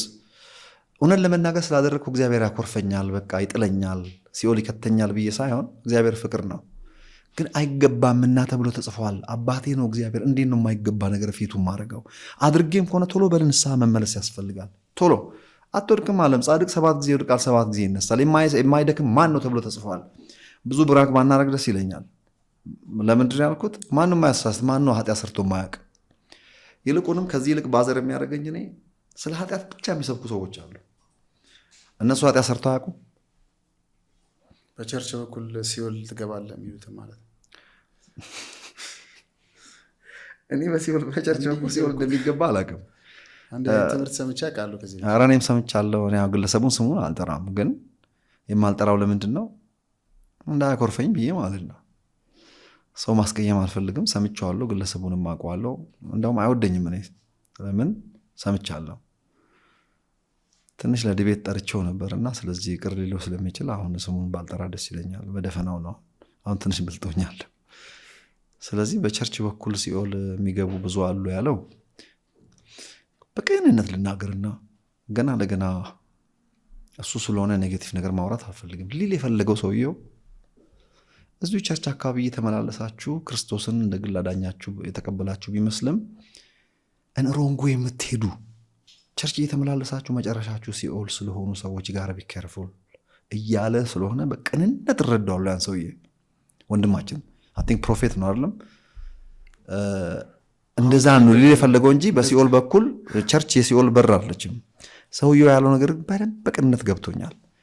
ቸርች እየተመላለሳችሁ መጨረሻችሁ ሲኦል የሆኑ ሰዎች በዋች አውት ቢኬርፉል ለማለት ፈልገው ነውና ጥሩ ነው የተናገረው እንጂ ቋንቋው ግን ጥሩ አይደለም። እንደዛ ግን አይደለም። አሁን አንተ ከተናገርከው ነገር ጋር ይጣረሳል። አሁን ተረዳሁት የምትለው ማለት ለመሰለ ልብህ ከመንግስተ ሰማያት ሊያወጣ እንደሚችል ታምናለህ ይላል። ይሄ ማለት ኦልሬዲ መንግስተ ሰማያት ገብተሃል፣ ግን ልብህ ከዛ እየተሰረዝክ ወደ ሲኦል ትሄዳለህ። እሱን አላምንም። እንደዛ እኔ እዛ ጋር እንኳን ብዙ አትልፋ ለምንድን ነው ማላም ነው እንዴ? ታዲያ በስራ ዳንኩ እኮ ማለት ነው። ይዛ ከስራ አይደለምና ማንም ሰው እንዳይመካ ተብሎ ተጽፏል። በእኔ ቅድስናና ጽድቅ ልክ ከሆነማ ክብርሽ እኔ ከምን ራሴን ማድን ነው? ጽድቃችን 99.9 ቢሆን እኮ አትጸድቅም ሙሉ ካልሆነ። ስለዚህ ነው እግዚአብሔር በራሱ ጽድቅ ያጸደቀን ከስራ አይደለምና ማንም ሰው እንዳይመካ። እግዚአብሔር በራሱ ጽድቅ አጸደቀን እኮ ነው የሚለው። ስለዚህ ሰውየው ያለው እንደዛ አይደለም። እኔ ይቅርታ አድርግልኝ ወንድም የተናገረው ግድ የለም እንረዳው። ቤተክርስቲያን እየመጣችሁ መጨረሻችሁ ሲኦል የሆናችሁ ሰዎች ማትታዘዙ ወቻውት ተጠንቀቁ ለማለት ነው። እንረዳ፣ ግድ የለም በዛ አቅጣጫ ትንሽ አጠጋጋ። ስለዚህ ወንድማችን ለዘላለም ይኖር። በጣም ድንቅ ጊዜ አሜን አሜን። ድንቅ ጊዜ ነበረን። በጣም አመሰግናለሁ። የመጨረሻ ግን አሁን እዚህ ሀገር ካሉ የብልጽግና ወንጌል ሰባኪ ከሚባሉት ዋናው አንተ ነህ። በጣም ደግሞ ካልበለጸጉ ሰዎች ደግሞ ማለት ኃይሉ ዮሐንስ የሚባል ገንዘብ የለውም ይላሉ ብዙ ወዳጆች። ካልበለጸጉት መሀል ደግሞ አንዱ አንተ ነህ። አይሰራም ትምህርቱ ነው አካውንቴ ማን ነው ምርምሮ ያየው? እኔ ስንት ብር እንዳለኝና እንደሌለኝ ዝም ብሎ ነው የሚያወሩት። ዝም በላቸው። ሀብታምን አለ በልጽጋ ብር አለኝ አይባልም። አንተ ሚስጥር ነው። አሜሪካ ውስጥ የማይወራው ነገር ደሞዝ፣ ፔቼክ፣ አካውንት ውስጥ ያለ ገንዘብ የሀገሩ ባህል ነው። እንደዚያ ነገር አትጠይቅምም፣ አትናገርምም፣ ነውርም ነው። አንዳንድ መስሪያ ቤት እንዳውም ከስራ ያስበራል። ፔቼክን ወይም ደግሞ ደሞዝን ካወራ እርስ በርስ ማለት ነው በትክክል ያስበራል። ሰርቻለሁ እንደዛ ካምፓኒ የሆነ ገቨርንመንት ኦፊስ ውስጥ አይቲ ሰራ ነበር ድሮ። ፖሊሲ ኤግዛክትሊ ፖሊሲ ነበር እና ፖሊሲውን አላነበብኩትም እኔ። አንድ ህንዳዊ እየተከታተለ ይጠይቀኛል። የሚጠይቀኝ ምንድን ነው? ከተለያየ ኮንትራክተር ካምፓኒ ነው ተቀጥረን የመጣ ነው ለአንድ ፖዚሽን። እሱ ሌላ ካምፓኒ ነው የቀጠረው፣ እኔ ሌላ ካምፓኒ ነው የቀጠረን። ኮንትራክተሮች ነን ማለት ነው እኛ። አንድ ስራ ነው የምንሰራውና ገብተዋል። ኮንትራክተሮቹ ተደራድረው ነው ብር የሚወስዱት ከአንተ። ለምሳሌ ካምፓኒው ለአንድ ኢንጂነር $100,000 ሊሆን ይችላል በአመት እንትን ያለው፣ ወይም ደግሞ በሰዓት $70 ብር፣ $60 ብር፣ $80 ብር ሊሆን ይችላል። ኮንትራክተሮቹ ግን ከአንተ ኢንጂነሮች ማነው ኔትወርክ አድሚኒስትሬተር ለመሆን የተቀጠርኩት እኔ። ከዛ ይደራድሩሃል ማለት ነው። ዝቅ ባልክ ቁጥር ደስ ይላቸዋል፣ ምክንያቱም ብዙ ብር ይቀርላቸዋል። ካንተ ነው የሚያገኙት። እና እኔ አነስተኛ ነበር የኔ ከነሱ አንጻርና አንድ ፖዚሽን ነው እና ሾለክ ብለህ ታወራለህ ማለት ነው። ተናደድኩ የኔ ከነሱ ስለሚያንስ። እየተከታተለ ሲጠይቀኝ ከዚያ ዋች አውት ከስራ እንዳትባረር ምናምን አልኩት። ሳወራ አንድ አሜሪካዊ ሰማኝና እውነቱን ነው ፖሊሲ አለ ምናምን ብሎ ወሰደንና አንብብ ምናምን ብሎ አሳየን። ደሞዝህን ካወራ ትባረራለህ ከስራ። ስለዚህ አላወራም። እኛ አውርተናል፣ ግን ለዛ የተናደድኩት ገብተዋል። ባልሰማ ኖሮ አልናደድም ነበር። አንድ አይነት ስራ የምንሰራው የኔ ትንሽ ነው።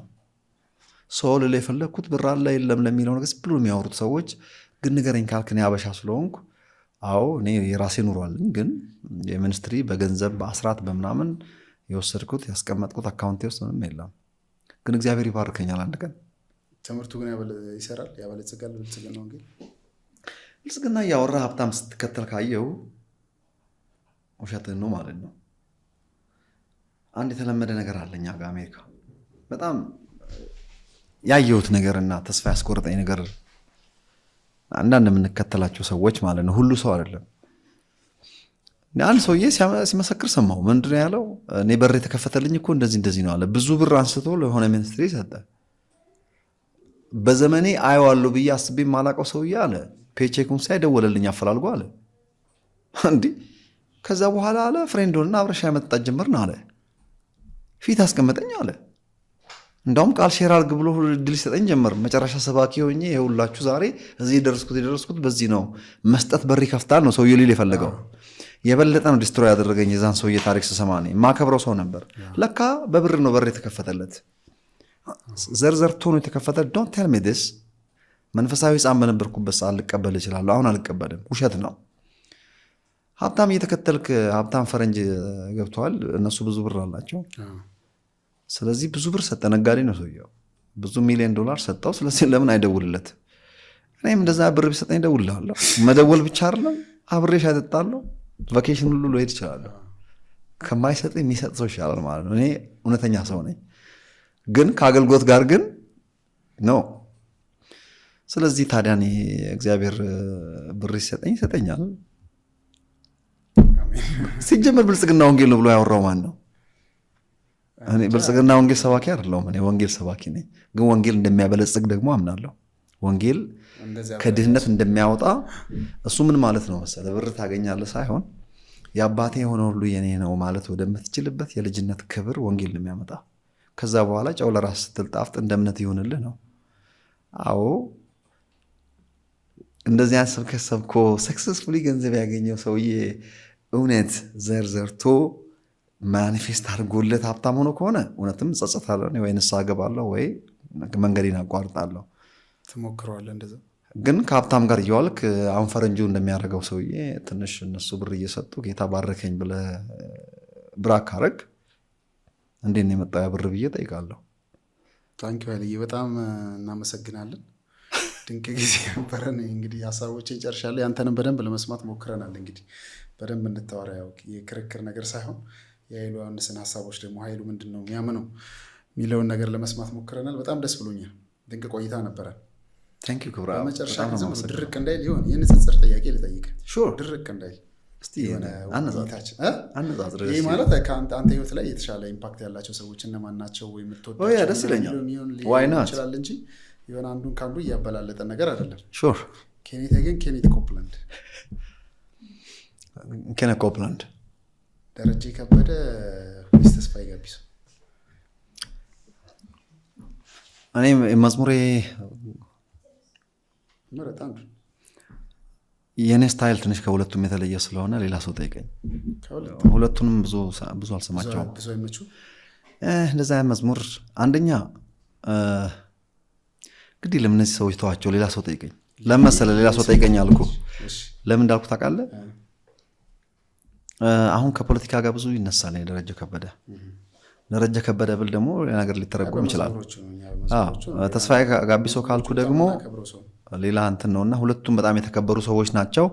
ከፖለቲካ በነፃ መልኩ ከሆነ የምታወራው ደረጀ ከበደ። አንተ ሰውዬ ቤቲ ጋር ቤተሰብ ነን፣ ዘመድ ነን። ሊሊ ጓደኛ ነች። ስለዚህ ለምን እንደምታጣላ ግን ይሄ ነገር ይቅርብኝ። እንግዲህ አሁን ቢቀየርልኝ ለመሰለ ክብራብ ይሄ ነገር ይለፈኝ ለመሰለ እነዚህ ሁለት የጠራሃቸው ሰዎች ከነቤቲ ጋር ዘመድ ነኝ። ዘመድ ስለ ስጋ ዘመድ አይደለም፣ ግን ዘመድ ነን። ዲቴል እንዳትጠይቀኝ። ፋሚሊ ነን፣ ዘመድ ነን። ከሊሊ ጋር ደግሞ ብዙ የሚያገናኝ በጣም እንዋደድበት ብዙ የሚያገናኘን ነገር አለ። ሁለቱንም ወዳቸዋለሁና ስለዚህ ነገር ከባድ ጥያቄ ጠይቀኝ። ስለዚህ አትመርጥም? ሌላ ጠይቀኝ። ከተማ ውስጥ ካሉ በጣም ከሚታወቁ አሁን ላይ በዘመናችን ከሚታወቁ አገልጋዮች ጠይቅ። ነቢይ ዘኔ ወይስ ነቢይ ጥለኝ?